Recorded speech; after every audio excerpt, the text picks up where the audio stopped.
அறிஞர்கள் நமக்கு பேசியுள்ளார்கள். நடுவில் குறிப்பிட்ட போராட்டங்களை பற்றிய நூல்களை பற்றியும் பேசுவதன் முடிவு செய்தோம். அந்த அடிப்படையில் சேரன்மாதேவி போராட்டத்தை பற்றிய அதிகமானவர்கள் எழுதிய புத்தகத்தை போய் பேச உள்ளோம். 1920கள் என்பது நமது சமூக முக்கியமான காலகட்டம். மகத் போராட்டம், வைக்கம் போராட்டம், சேரன்மாதேவி போராட்டம், 3 போராட்டங்களும் பெரும் திருப்புமுனையான போராட்டங்கள்.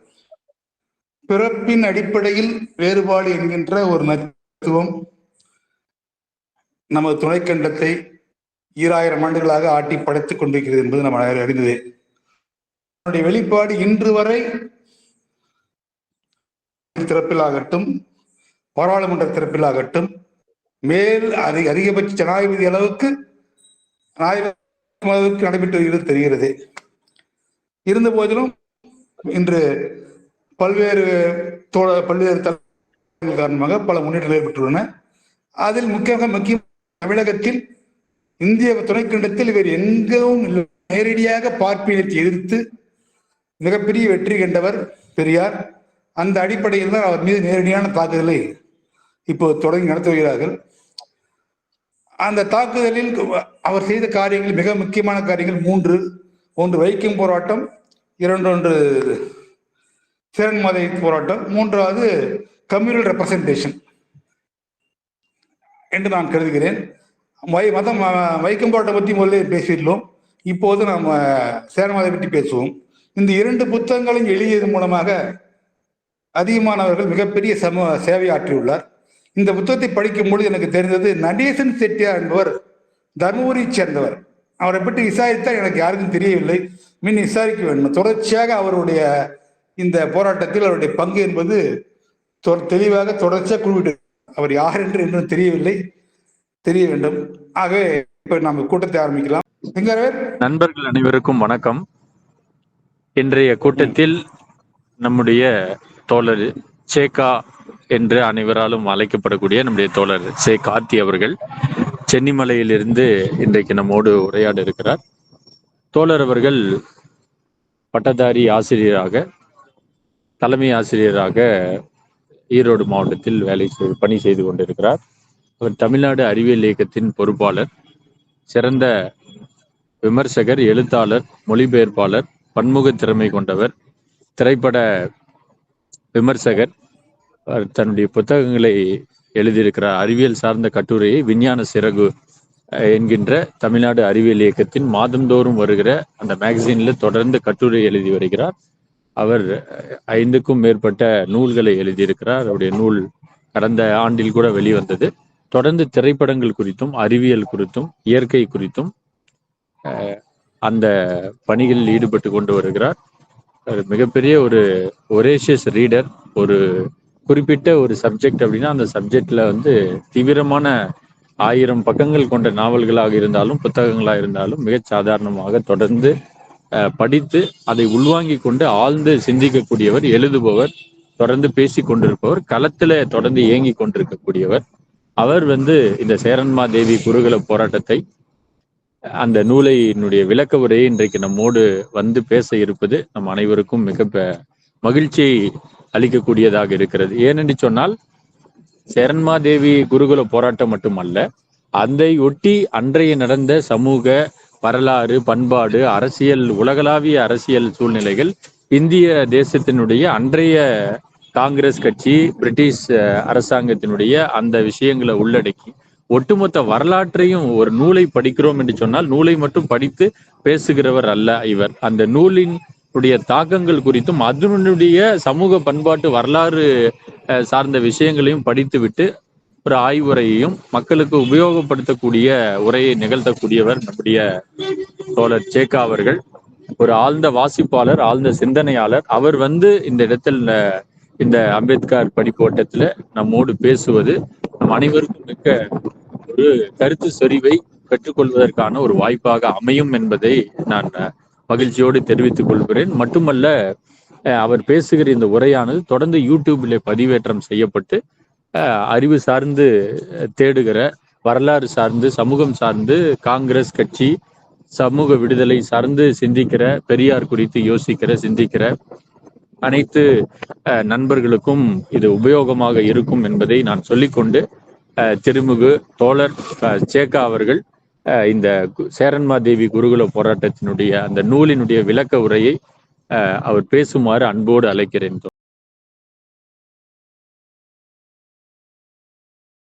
ஓகே, நன்றி தோழர். தோழர்களே, உள்ளளவில் இந்த புத்தகம் நவம்பர்ல சிங்காரவேலு தோழர் அவர்கள் வந்து இந்த புத்தகத்தை வந்து சேரன்மாதேவி நீங்க அவசியம் இந்த புத்தகத்தை வந்து அறிமுகப்படுத்தி பேசுங்க அப்படின்னு சொல்லி கேட்டாரு. எதேர்ச்சியா அவரு கேட்கறதுக்கு அப்ப நான் வந்து இந்த புத்தகம் நான் படிச்சுட்டு இருந்தேன். என்ன புத்தகம்னா, ஆஸ் கொலையின் இந்திய புரட்சி இயக்கம்னு சொல்லக்கூடிய சிவசரபணியன் அவர்கள் தொகுத்த இந்த புத்தகத்தை நான் அப்ப வந்து எதேர்ச்சியா நான் வந்து வாசிச்சுட்டு இருக்கிறப்ப சிங்காரவேலு தோழர் வந்து இந்த புத்தகத்தை நீங்க அறிமுகப்படுத்தி பேசுங்க அப்படின்னு சொல்லி சொல்றாரு. சொல்லி முடிச்சதுக்கு பிறகு எதிர் வீட்டுல இருக்கக்கூடிய என்னுடைய நண்பர் ஒருவர் வந்து வந்து ரொம்ப நல்லவர், இவங்கதான் வந்து யாருன்னா நம்ம வீரன் வாஞ்சி வாவேஸ்வரர்கள்லாம் வந்து கெட்டவங்க, அவங்க வந்து வந்து நல்லது செய்யறத பொறுக்க முடியாம அவங்க சுட்டு கொண்டுட்டாங்க அப்படிங்கிற மாதிரியான ஒரு கருத்தை வச்சு ஒரு விவாதம் போச்சு. எதுக்குன்னா, எதேர்ச்சியா ஒரு புள்ளி தொடங்குறப்ப அந்த புள்ளி ஒட்டியே நிறைய அது சார்ந்த நிகழ்வுகள் நடப்பது என்பது வந்து எனக்கு எப்பவாவது அரிதிலும் அரிதாக நடக்கிறது.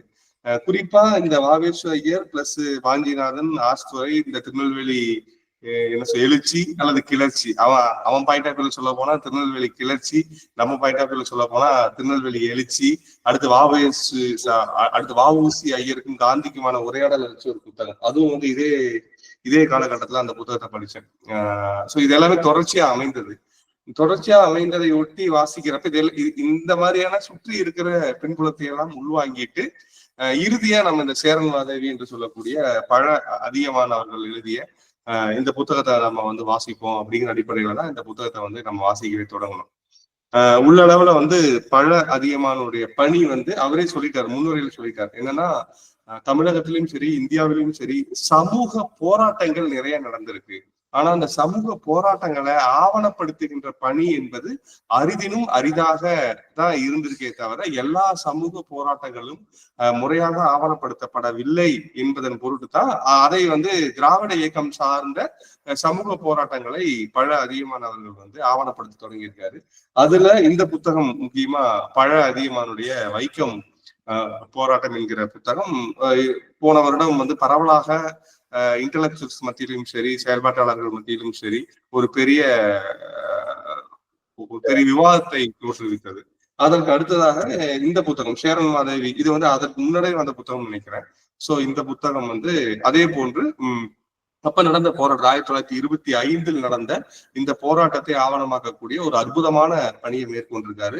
இதற்காக டெல்லி உள்ளிட்ட பல்வேறு பகுதிகளுக்கு, பல்வேறு ஆவண காப்பகங்களுக்கு, ஒரு சிலர் வைத்திருந்த வீட்டு நூலகங்களில் கிடைத்த அரிதான நூல்கள், பல பேரை நேர்ல போய் சந்திச்சிருக்கிறாரு உள்ளிட்ட மிகப்பெரிய பணியை வந்து அவர் வந்து மேற்கொண்டிருக்கிறார். அந்த பணி அனைத்துமே வந்து போற்றுதலுக்கும் பாராட்டுக்கும் உரியது அப்படிங்கிறது இந்த புத்தகத்தை வாசித்து முடிக்கையில நாம வந்தோம். ஏன்னா இந்த புத்தக மையம் வந்து 200 பக்கம் தான். இதற்கு அவர் இந்த 200 பக்கங்களில் வலியுறுத்தக்கூடிய கருத்துகளுக்கு சான்று ஆவணங்களை பின்னிணைப்பாக அவர் சமர்ப்பித்திருக்கிற அது வந்து பாத்தீங்கன்னா கிட்டத்தட்ட ஒரு 150 பக்கங்களுக்கு அந்த பின்னிணைப்புகள் மட்டுமே வருது.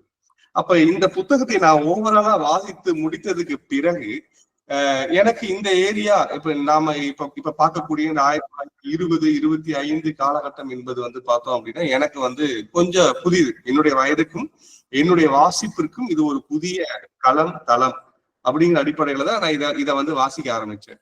இப்ப இதே வந்து இணைப்பில் இணைந்திருக்கக்கூடிய பல நண்பர்கள், என்னுடைய நண்பர்கள் மற்றும் அம்பேத்கர் வாசகர் வட்டத்தில் இருக்கக்கூடிய மூத்த தோழர்கள் இந்த பின்புலத்துல செறிவான ஒரு அனுபவமும் ஒரு பார்வையும் உடையவர்களாக இருப்பீர்கள் என்று நான் நம்புறேன். அதை ஒட்டி என்னுடைய பகிர்வுல ஏதேனும் தவறுகள் இருக்கும் பட்சத்துல அதை நீங்க வந்து இறுதியில சுட்டி காட்டலாம். ஏன்னா நமக்கு தேவை இந்த கருத்தும் இந்த கருத்து சார்ந்த ஒரு அறிவியல் மனப்பான்மையும் புரிதலும் போய் சேர வேண்டும் என்கிற ஒரு கடப்பாடுதான் இன்னைக்கு இந்த நேரத்துல நம்ம எல்லோரையும் இங்க வந்து ஒருங்கிணைச்சிருக்கு. சோ அந்த புரிதலோட இங்க இருக்கக்கூடிய மூத்த தோழர்கள், நண்பர்கள், நான் சொல்கிற கருத்துகளுக்கு ஏதேனும் இதுல ஏதாவது முரண்பாடு இருந்தா நீங்க அதை பின்னாடி வந்து சரி பண்ணலாம். இல்ல இதுல இன்னும் சில பாயிண்ட் விடுபண்ணி உங்களுக்கு தெரிந்த சில கருத்துக்களை ஆட் பண்ணணும்னு நீங்க நினைச்சீங்கன்னா கூட அதை ஆட் பண்ணலாம். ஏன்னா சேர்ந்து விவாதிப்பது என்கிற அந்த ஒரு பொதுவான புரிதலோட என்னுடைய அனுபவத்திலிருந்து, என்னுடைய வாசிப்பு அனுபவத்திலிருந்து சில கருத்துக்களை நான் பகிர்ந்துக்கணும் அப்படின்னு நான் நினைச்சேன். இந்த புத்தகம் நான் வாசிக்கிறப்ப எனக்குள்ள என்ன மாதிரியான ஒரு தோற்றத்தை, என்ன மாதிரியான ஒரு திட்டங்களை கொடுத்துச்சு, இது எப்படி நான் வந்து ஸ்க்ரூட்டனைஸ் பண்ண போறேன், இது எப்படி நான் எந்த புள்ளியிலிருந்து இதை நான் வந்து ஸ்டார்ட் பண்ணி முடிக்க போறேன் அப்படிங்கிறது வந்து ஒரு பெரிய ஹெகலின் டாஸ்கா இருந்துச்சு. என்ன காரணம் அப்படின்னா, இந்த புத்தகம் என்ன சொல்லுகிறது அப்படிங்கிறத மட்டும் நான் சொல்றேன் அப்படின்னா கட்டாயமா அது வந்து இந்த கூட்டங்களுக்குள்ள ஒரு 10 நிமிடத்துக்குள்ள நாம வந்து இதை வந்து சொல்லி முடிச்சிடலாம். என்ன காரணம்னா, வாவேசு ஐயர் யார், வாவேசு ஐயர் ஏன் வந்து கல்லிடைக்குறிச்சியிலையும் சேரன் மாதேவியிலையும் இந்த குருகுலத்தை தொடங்கினார், அதற்கான காரணம் என்ன, அந்த குருகுலத்தில் வந்த பிரச்சனை என்ன, இதுக்கு வந்து வரதராஜலு நாயுடும் பெரியாரும் எப்படி இதை வந்து உள்ள வந்தாங்க, அதற்கு அடுத்ததா இவர்களுக்கு துணையாக இருந்த, அதாவது எதிர்ப்பாளர்களுக்கு துணையாக இருந்த அன்றைய பத்திரிகைகள் என்ன, சார்பாளர்களுக்கு வந்து ஆதரவாக நின்ற பத்திரிகைகள் என்ன, அந்த பத்திரிகைகளோட கருத்துக்கள் என்ன, இடையில் ஏற்பட்ட சிறு சிறு மாற்றங்கள் என்ன, கடைசியா வாவேசு ஐயர் என்ன முடிவெடுத்தார், அதற்கு பிறகு என்னவாயிற்று அப்படிங்கிறத சொன்னோம் அப்படின்னா ஒரு 10 to 15 நிமிடங்களுக்குள்ள இந்த புத்தகத்தை நம்ம வந்து சொல்லி முடிச்சிடலாம். ஆனா எனக்கு அதை மட்டும் சொல்லுவது என்பது எனக்கு பொருத்தமா தோணல. ஏன்னா அன்றைய காலகட்டம் என்பது இந்திய சுதந்திர போராட்ட வரலாற்றிலேயே அந்த 1905 வங்க பிரிவினைக்கு பிறகுதான் ஒரு பெரிய சலசலப்பு வந்து அகில இந்திய அளவிலும் தமிழ்நாடு அளவிலும் ஏற்படுது. அப்ப இந்த 1905 இந்த 1925 என்பது 20 ஆண்டு காலம் என்பது வந்து இந்திய சுதந்திர போராட்ட வரலாற்றிலும் சரி, தமிழக அரசியலிலும் சரி மிக முக்கியமான துவக்க புள்ளி, ஒரு மிக முக்கியமான பல அரசியல் இயக்கங்களுக்கும் அரசியல் கட்சிகளுக்குமான ஒரு தோற்றுவாயான இந்த காலகட்டம். அப்ப இந்த காலகட்டத்தை புரிந்து கொண்டு நாம் சேரன் மாதேவிக்குள் செல்வது பொருத்தமாக இருக்கும் அப்படிங்கிற அடிப்படையில சில தேடலை கொஞ்சம் என்னுடைய எல்லையை கொஞ்சம் பரப்புனேன். அப்ப இது யார்கிட்ட போய் தொடங்கலாம் அப்படிங்கிற பட்சத்துல எனக்கு இது எங்க தொடங்கலாம்னு தோணுச்சு அப்படின்னா, தோழர் PR அவருடைய புத்தகத்துல இருந்து இது எடுக்கிறது பொருத்தமா இருக்கும் அப்படின்னு சொல்லி கொடுத்து எனக்கு தோணுச்சு. அது என்ன அப்படின்னா, 1857 சிப்பாய் கழகம் நமக்கு தெரியும். இந்த சிப்பாய் கழகத்தை பயன்படுத்தி கிழக்கிந்திய கம்பெனியிடமிருந்து இங்கிலாந்து அரசு முறையாக இந்திய காலனி ஆதிக்கத்தை வந்து டேக் ஓவர் பண்ணுது. இந்த டேக் ஓவர் பண்றதுக்கான காரணம் என்ன? ஏன்னா என்னை பொறுத்தவரை என்னுடைய பார்வை என்பது வந்து வர்க்க பார்வை தான். அதுல மாற்றுக்கிறது எல்லாமே வந்து வர்க்க பார்வை. அப்ப நான் ஒரு புத்தகத்தை சொல்லணும் அப்படின்னா கூட அந்த புத்தகம் சொல்றதை மட்டும் ஒப்பிக்கிறது என்னுடைய வேலை இல்லை.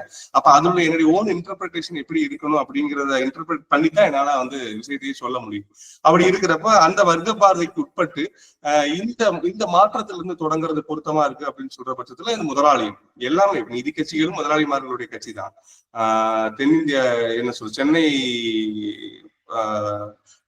சென்னை மாகாண சங்கம் வந்து காங்கிரஸுடைய பி டீம் தான். காங்கிரஸும் வந்து முதலாளிமார்களுடைய கட்சி தான். சோ அப்ப வந்து சுரண்டலுக்கு உட்பட்டிருந்தவங்களுடைய பிரதிநிதிகளை யாருமே வரல, அவங்களுக்கு இருந்த வாக்குரிமை உட்பட.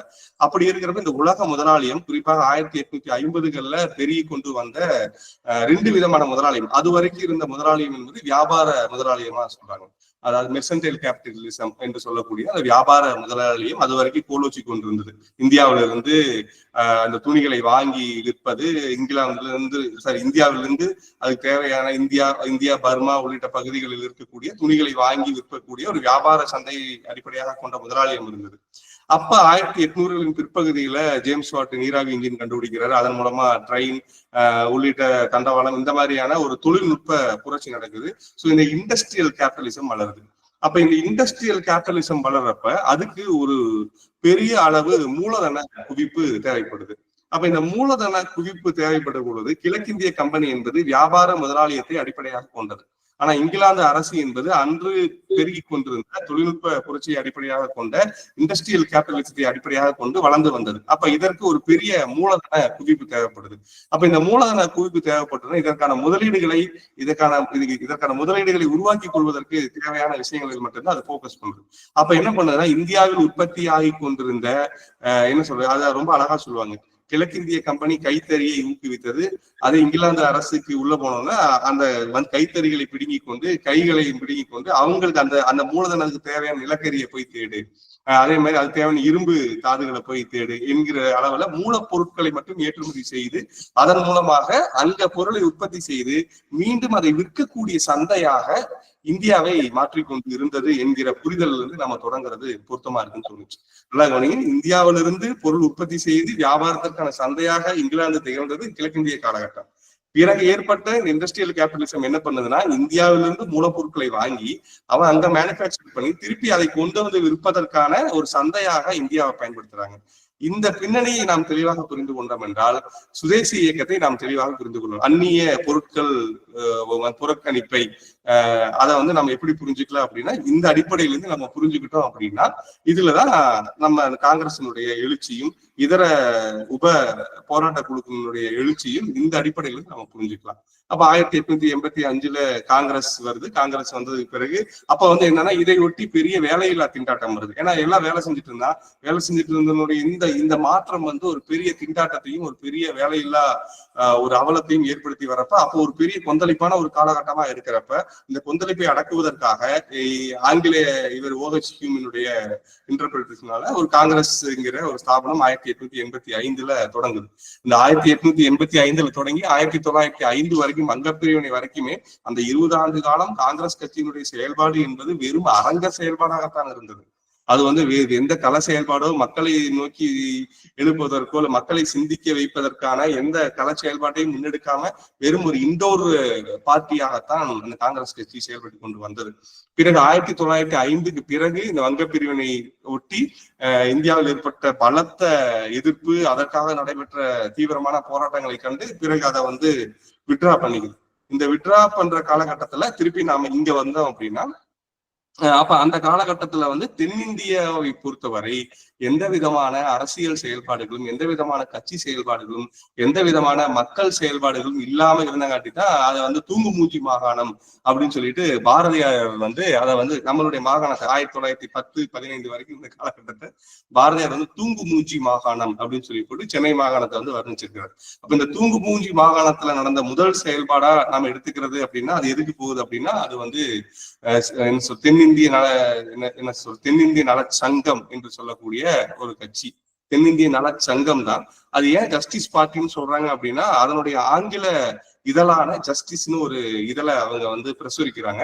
அப்ப ஜஸ்டிஸ் இதழுடைய கட்சி என்பதால் ஜஸ்டிஸ் பார்ட்டி என்று அழைக்கப்பட்டு அது ஜஸ்டிஸ் பார்ட்டி பின்னாடி நீதி கட்சியாக மாறுது. இந்த நீதி கட்சி எனக்கு ஷாக்கிங்கா இருந்துச்சு. இதெல்லாம் இந்த புத்தகத்துல இப்ப நான் பேசுற எதுவுமே இந்த புத்தகத்துல வரல, இதெல்லாமே வெளியிருந்து எடுத்தது. இது எனக்கு வெளியிருந்து எடுத்த தகவலை நான் கோக்க கொஞ்சம் முயற்சி பண்றேன். அப்ப இந்த நீதி கட்சி என்னுடைய ஸ்டேட்மெண்ட் என்னவா இருந்துச்சு, நீதி கட்சி எப்படி இருந்துச்சு அப்படின்னா, நீதி கட்சியானது குறிப்பாக என்ன சொல்றது, பார்ப்பனர் அல்லாத அவர்களுக்காக என்ன சொல்ற பார்ப்பனர் அல்லாதவர்கள் நீதி கட்சியினுடைய முக்கியமான ரோல் என்னன்னா, பிரிட்டிஷ் எல்லாத்தையும் நமக்கு பண்ணி கொடுத்துருவோம்.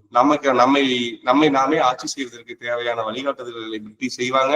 பிரிட்டிஷ்க்கு நாம விசுவாசமா இருந்தா போதும், எல்லாமே பண்ணி கொடுத்துருங்கிற ஒரு ரொம்ப பிரிமிட்டிவான ஒரு ஸ்டேட்மெண்ட்ல தான் நீதி கட்சியானது பிரிட்டிஷுக்கு ஆதரவாக தொடங்கப்படுது.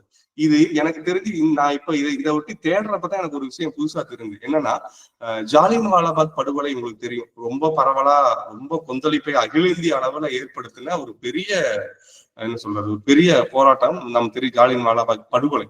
அந்த படுகொலையை கண்டித்து சென்னையில மீட்டிங் போட்டிருக்காங்க. ஐ மீன் கண்டன கூட்டம் நடத்திருக்காங்க.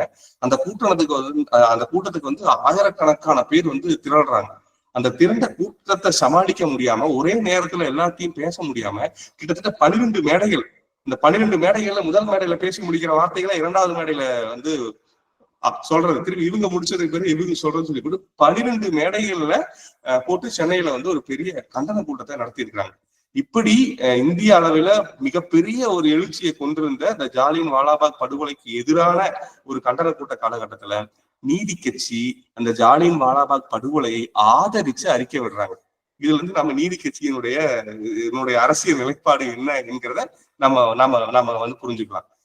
அப்ப அவ என்ன அறிக்கை வர்றா அப்படின்னா, நமக்கு எல்லாவற்றையும் செய்து கொடுத்து கொண்டிருக்கக்கூடிய பிரிட்டிஷ் அரசாங்கத்திற்கு எதிராக யாரு போராட்டம் பண்ணாலும், இந்திய மக்கள் எவ்வளவு ரத்தம் சிந்தினாலும் அதை நாங்கள் கண்டு கழிப்போம் என்கிற ஒரு கேவலமான அறிக்கையை வந்து அன்றைய நீதி கட்சி நிறுவனர்கள் அப்ப இருந்த பொறுப்பாளர்கள் வந்து அதை வந்து என்ன பப்ளிக்கா சொல்றாங்க. இதுதான் நீதி கட்சி முதலாளிமார்களினுடைய செயல்பாடு. நான் இதை வந்து தலைவர்களும் சொல்லவே மாட்டேன்.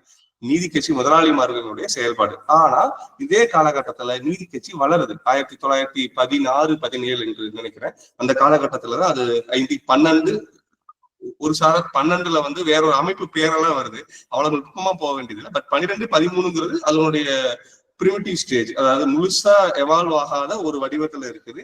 1916ல அது வந்து தொடங்குது. அதுக்கு என்ன காரணம் அப்படின்னா, அன்றைய காலகட்டத்துல இருந்த TM நாயர் அவர் வந்து காங்கிரஸ் கட்சியில இருந்து அகில இந்திய பிரதிநிதித்துவ அடிப்படையில ஒரு இதுக்காக வந்து அவரும் போட்டி போடுறாரு. அவர் போட்டி போட்ட அந்த அகில இந்திய பிரதிநிதித்துவக்கான போட்டியில அவரை தோற்கடிச்சது யாரு அப்படின்னா, அன்றைய காங்கிரஸ் கட்சியில இருந்த பார்ப்பனர்கள் அப்படிங்கிறத அவர் வந்து உணர்றாரு. ஏன்னா சென்னையில இருந்த பார்ப்பனர்கள் அவருக்கு வாக்களிக்கல. அந்த வாக்களிக்காம போனதுங்காட்டி அவர் என்ன ஆகிறாருன்னா, அந்த அகில இந்திய பிரதிநிதித்துவத்துக்குள்ள தன்னை இணைச்சிக்க முடியல. சோ TM நாயர் அப்பதான் வந்து அந்த பெயினை அனுபவிக்கிறாரு. சோ அதை புரிந்து கொண்டு திருப்பி அந்த காங்கிரஸ்ல இருந்து வெளியே வந்து அப்ப இருந்த நடேசன் உள்ளிட்டவரோட சேர்ந்து இந்த புதிய நீதி கட்சி ரொம்ப ரொம்ப ரொம்ப வேகமா வந்துட்டேன். சோ நீதி கட்சியில வந்து அவர் தன்னை வந்து ஐக்கியமாகிறார். அப்ப நீதி கட்சி வளருது. TM நாயருடைய செயல்பாடு, TM நாயர் வந்து பிரிட்டிஷ் கவர்மெண்டோட சேர்ந்து இந்த நீதி கட்சி துவக்க காலத்துல வந்து பாத்தீங்கன்னா இந்த பணியாளர் நிர்ணயம், இந்த என்ன சொல்றது, அந்த அரசு வேலைகள் இருக்கக்கூடிய அந்த அலகேஷன், இந்த மாதிரியான சில நுட்பமான விஷயங்கள்ல ஒரு கணிசமான அளவு தாக்கத்தை செலுத்தி நீதி கட்சி வளருது. அப்ப நீதி கட்சி வளரதை ஒட்டி காங்கிரஸ் என்ன பண்ணுது அப்படின்னா, தன்னுடைய பி டீமை இங்க கிரியேட் பண்ணுது. ஏன்னா இது பார்ப்பனர் அல்லாத இன்னொரு உருவாக்குவோம் அப்படின்னு சொல்லி போட்டு சென்னை மாகாண சங்கம் என்கிற ஒரு சங்கத்தை வந்து காங்கிரஸுடைய பி டீமா வந்து உருவாக்குறாங்க. அதுலதான் வந்து பாத்தீங்கன்னா வரதராஜலு நாயுடு, பெரியார் உள்ளிட்ட இந்த போராட்டத்தினுடைய மிக முக்கியமான ஆளுமைகள் எல்லாம் அதுல வந்து பங்கெடுக்கிறாங்க. அதுல வந்து முக்கிய பொறுப்புகள் இருக்கிறாங்க. துணைத் தலைவர்களாக இந்த மாதிரியான முக்கிய பொறுப்புல சென்னை மாகாண சங்கத்துல இருக்கிறாங்க. இந்த காலகட்டம் வந்து 1917-18 அந்த நாம அதுக்குள்ள வச்சுக்கலாம். இந்த 1919ல சென்ஸ் போர்டுங்கிற அந்த ஒரு சீர்திருத்தம் நமக்கு தெரியும். அது என்னன்னா, அப்பதான் முதல் முறையாக இந்திய அரசாங்கத்துக்குள்ள இருக்கக்கூடியவங்க தன்னை தானே நிர்வகித்துக் கொள்கின்ற ஒரு சுயாட்சி விஷயத்தை நம்ம கொடுப்போம் அப்படிங்கிற ஒரு புரிதலோட அந்த மாண்டேகி சென்ஸ் போர்டு சீர்திருத்தத்தை வந்து அமல்படுத்துறாங்க. அப்ப இந்த சுயாட்சி என்று வந்த உடனே சென்னை மாகாண சங்கத்துல அப்பதான் முதல் தேர்தல், இந்தியாவினுடைய முதல் தேர்தல் வந்து பிரிட்டிஷ் கண்ட்ரோல்ல நடக்குது. அதுல 3 முக்கியமான பொறுப்புகளை வந்து கவர்னர் வச்சுக்கிறார்.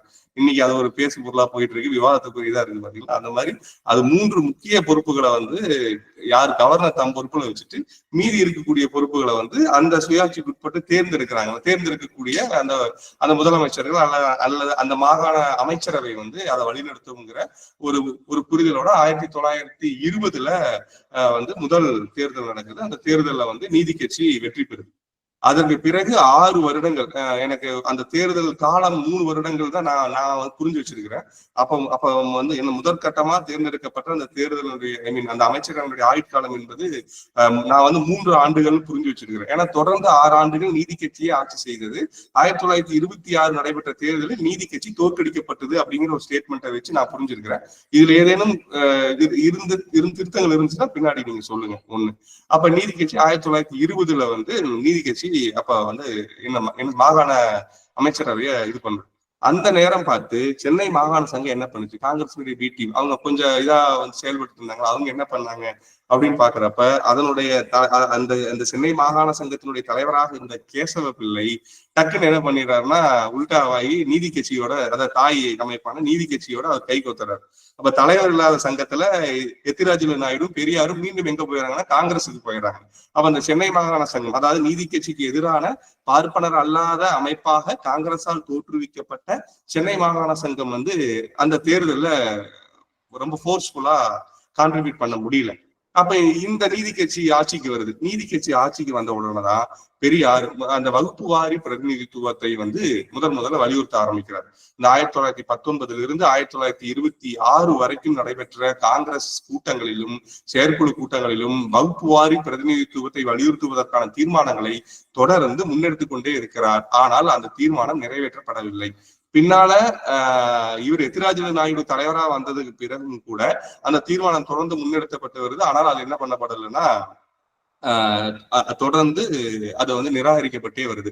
அப்ப இவர்களுடைய இன்னொரு அதே காங்கிரஸ் கட்சியினுடைய பலமான இன்னொரு தலைமை யாரா இருக்கிறாருன்னா ராஜாஜி உள்ளிட்ட அந்த பார்ப்பனர்களினுடைய பிரதிநிதித்துவம் வாய்ந்த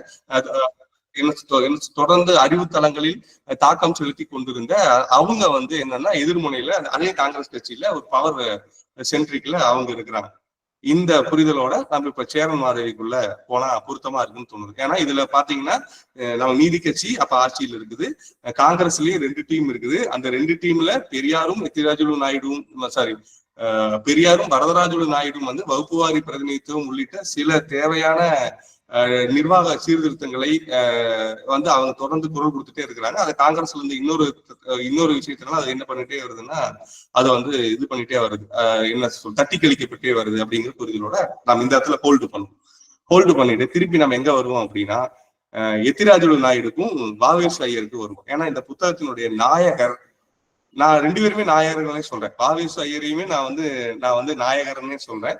எத்திராஜுலு நாயுடுவையும் வரதராஜுலு நாயுடுவும் நான் நாயகர்னு சொல்றேன். ஏன் அப்படி சொல்றேங்கிறதுக்கு பின்னாடி நான் விளக்கம் சொல்றேன். இதை ரொம்ப காத்திரமா எதிர்த்து தொடர்ச்சியாக வாவேசு ஐயரை அதிலிருந்து அந்த பொறுப்பிலிருந்து அந்த குருகுல ஆச்சாரியாங்கிற அந்த பொறுப்பிலிருந்து விலகச் செய்து இது பண்ற வரைக்கும் வரதராஜுலு நாயுடு அவர்களுடைய போராட்டம் தான் மிக முக்கியமான போராட்டம். அப்ப சேரன்மாதேவி இந்த குருகுல போராட்டத்தினுடைய நாயகராக நான் நினைப்பது வரதராஜுலு நாயுடு அவர்களைத்தான். அப்ப இந்த வரதராஜுலு நாயுடு யாருன்னா சேலத்தை சேர்ந்தவர். அவர் சித்த மருத்துவத்தை ஃபாலோ பண்ணி கொண்டு ஒரு மருத்துவர், டாக்டர் தான் சொன்னாங்க. இந்த புத்தகத்துல டாக்டர் தான் வந்துச்சு. நான் டாக்டர்னா ஏதோ அலோபதி டாக்டரா இருப்பாரு போல அப்படின்னு நான் நினைச்சிருந்தேன். பட் இந்த புத்தகத்துல நான் படிக்கிறப்ப பார்த்தோம் அப்படின்னா விடுதலை வெளி தமிழர் இந்த புத்தகத்துல நான் வரதராஜுலு நாயுடு பற்றி எக்ஸ்ட்ரா படிக்கிறப்ப பார்த்தோம் அப்படின்னா அதுல அவர் சித்த மருத்துவத்தினுடைய ஒரு மருத்துவரா தொடர்ந்து அவர் பிராக்டிஸ் பண்ணிட்டு இருந்திருக்காரு. அதை ஒட்டி அவர் இயங்கிட்டு இருந்திருக்காரு அந்த புரிதல். 2வது வாவு சிதம்பரனார் இந்த வரதராஜுலு நாயுடு என்னன்னு சொல்லிக்கிறாரு அப்படின்னா தென்னகத்து திலகர் அப்படின்னு ஒரு அடைமொழி கொடுத்திருக்காரு. தென்னகத்து திலகரான வரதராஜுலு நாயுடு அவர்களால் சேரன்மாதேவி குருகுல போராட்டமானது வெற்றிகரமாக நடத்தப்பட்டது அப்படிங்கிற புரிதலுக்காக நான் சொல்ல வரேன். அதே போல அவரும் ஒரு இந்து மத பற்றாளராக தான் இருக்கிறார். இப்ப 1925 இதில் இருக்கக்கூடிய இந்த சமபந்தி போஜனம் வேண்டும் என்று போராடி கொண்டிருந்த சூழலிலும் கூட அவரும் ஒரு இந்து மத பற்றாளராக தான் இருக்கிறார். 1935 பிறகு அவர் இந்து கட்சின்னு சொல்லக்கூடிய அந்த இந்துமா கட்சிக்கு தான் அவர் போயிடுறாரு, காங்கிரஸை விட்டுட்டு. ஏன்னா அதுல இருந்து 3 பேருமே போயிடறாங்க. திருவிக்காவும் போயிடுறாரு, அதை விட்டு காங்கிரஸ் விட்டு வெளியே வந்துடுறாரு. பெரியாரும் காங்கிரஸ் விட்டு வெளியே வந்துடுறாரு. பிளஸ் இவரு வரதராஜுலு நாயுடும் காங்கிரஸ் விட்டு வெளியே அவர் இந்து கட்சியில போய் அவர் தன்னை ஐக்கியப்படுத்திட்டு ஏறத்தாழ 10 ஆண்டுகள் ஒரு இந்து பார்ட்டியிலேயே அவர் ரொம்ப தீவிரமா செயல்பட்டு 45க்கு பிறகு அதுல இருந்து வெளியே வந்துடுறாரு. அதுல இருந்து வெளியே வந்துட்டு 50க்கு பிறகு அவர் முழுக்க சித்த மருத்துவம் சார்ந்த கல்லூரி, அது சார்ந்த படிப்பு என்று அந்த அகாடமிக் சைடு போயிட்டு ஒரு பெரிய நீண்ட நெடிய ஒரு கருத்தரங்கத்துல தன்னாலான கான்ட்ரிபியூட் பண்ணிட்டு அடுத்த 10 நாள்ல வரதராஜுலு நாயுடு இறந்துடுறார் என்கிற ஒரு புரிதல். அவரும் ஒரு இந்து பற்றாளர், தீவிர இந்து பற்றாளரா இருக்கிறார். ஆனா போராட்ட காலத்துல அவர் சமபந்தி போஜனத்தை வலியுறுத்துகிறார் அப்படிங்கிற அந்த ஒரு புரிதலுக்காக நம்ம சொல்றோம். திருப்பி அவர் இந்து கட்சிக்கு தான் போறார் 10 ஆண்டுகள். அதற்கு பிறகு அவர் வரார். இது வரதராஜுலு நாயுடு பத்தி ஒரு சுருக்கமான அறிமுகம். வாவேசு ஐயரை பத்தி ஒரு சுருக்கமான அறிமுகம் என்னன்னா அவர் அடிப்படையில திருச்சி வரகலேரி வேங்கட சுப்பிரமணிய ஐயர் என்கிற சுருக்கில் வாவேசு ஐயர் என்று அவரை சுருக்கமா நாம அழைக்கிறோம். அப்ப அவருடைய காலகட்டத்தை 4ஆ பிரிக்கிறாங்க. 4 என்பது அவர் எப்படி சொல்ல வர்றார் அப்படின்னா அவருடைய பாலிய மற்றும் கல்லூரி காலகட்டம். அடுத்ததா லண்டன்ல ஷாவார்கர் சந்திக்கிற அந்த அந்த அபினவ் பாரத் சமிதி என்று சொல்லக்கூடிய அபினவ் பாரத் சங்கத்தினுடைய உறுப்பினராக இருந்து செயல்படக்கூடிய அந்த காலகட்டம். அடுத்து மூன்றாவதா வந்து பார்த்தோம்னா இங்க பாண்டிச்சேரியில பிரெஞ்சு காலனியாக இருந்த பாண்டிச்சேரியில அவர் அடைக்கலமாக தஞ்சம் அடைந்திருந்த அந்த 10 ஆண்டு காலகட்டம். இறுதியாக சேரன்மாதேவியில குருகுலம் தொடங்கின இந்த காலகட்டம். அப்ப இந்த 4 காலகட்டங்களாக நம்ம வாவேசு ஐயருடைய வாழ்க்கையை வந்து நாம வந்து பிரிக்கலாம். இதுல வாவேசு ஐயரை பத்தி சொல்றப்ப என்ன சொல்றாங்க அப்படின்னா, அவரை பத்தி ஒரு கட்டுரை எழுதின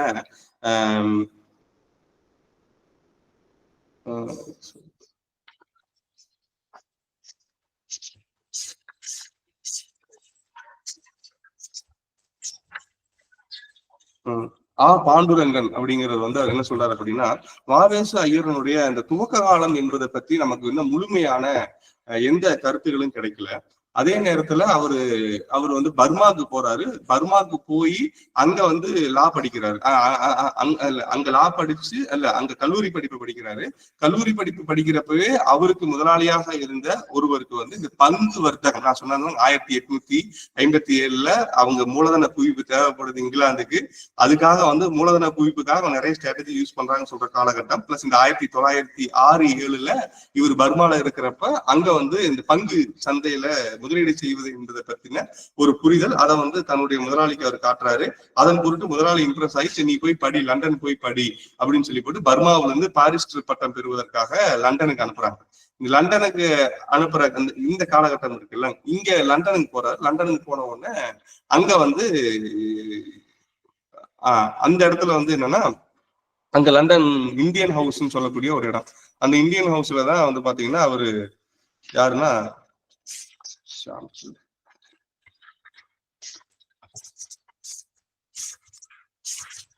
ஷியாம்ஜி கிருஷ்ணவர்மா. ஷியாம்ஜி கிருஷ்ணவர்மான்னு சொல்லக்கூடியவர், அவர் ஒரு மிக முக்கியமான ஒரு புரோட்டகானிஸ்ட் அந்த காலகட்டத்தில் இருக்கிறாரு. மேடம் காமா, பிரான்ஸ்ல இருந்த மேடம் காமா, அவங்க வந்து ஒரு பெரிய சப்போர்ட் பண்றாங்க. இவர் ஷாவார்கரும் இவங்களும் என்னன்னா ஹெர்பர்ட் ஸ்பென்சருடைய கல்வி நிதியுதவி திட்டத்தின் கீழே அவங்க லண்டன்ல வந்து பாரிஸ்டர் படிக்கிறாங்க. ஹெர்பர்ட் ஸ்பென்சர் எனக்கு ரொம்ப க்ளோஸ். ஏன்னா சார்லஸ் டார்வினுடைய அடுத்த ஹைரார்கியில டார்வினியன் ஃபாலோயர்ஸ்ல ஹெர்பர்ட் ஸ்பென்சர் வந்து ஒரு முக்கியமான ஆள். அவர் தான் அந்த சர்வைவல் ஆஃப் த ஃபிட்டஸ்ட் நாம் சொல்லுவோம். அது எல்லாமே டார்வினுக்கு உரிமையா கொண்டாடுறோம். சர்வைவல் ஆஃப் த ஃபிட்டஸ்ட்னு சொன்னவர் வந்து இவரு டார்வின் சொல்லி. ஆக்சுவலா சர்வைவல் ஆஃப் த ஃபிட்டஸ்ட்னு சொன்னவர் யாருன்னா ஹெர்பர்ட் ஸ்பென்சர். அப்ப இந்த ஹெர்பர்ட் ஸ்பென்சருடைய கல்வி நிதியுதவி திட்டத்தின் கீழே இவரு சாவார்கரும் பிளஸ் நம்ம வாவேசு ஐயரும் பிளஸ் TSS ராஜன், இவர் வந்து சேரன்மாதேவி போராட்டத்துல ஒரு பெரிய ரோல் பண்ணுவார், தமிழகத்தை சேர்ந்தவர்.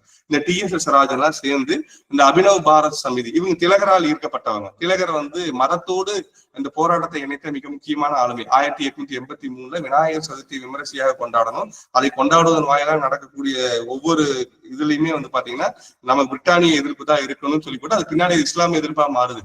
அதுக்குள்ள நான் போக வேண்டியதில்லை. பட் இந்த இடத்துல நாம லண்டன்ல சாவார்கருடைய அந்த ரோல் அவர் சேர்ற வரைக்குமே வாவேசு ஐயர் வந்து தன்னை ஒரு ஐரோப்பிய கணவானாகத்தான் சித்தரிச்சுட்டு இருக்கிறார். ரொம்ப ஸ்டைலா ட்ரெஸ் பண்றது, அந்த மாதிரி ஒரு நவ நாகரிக இளைஞனாகத்தான் வாவேசு ஐயர் இருக்கிறார்.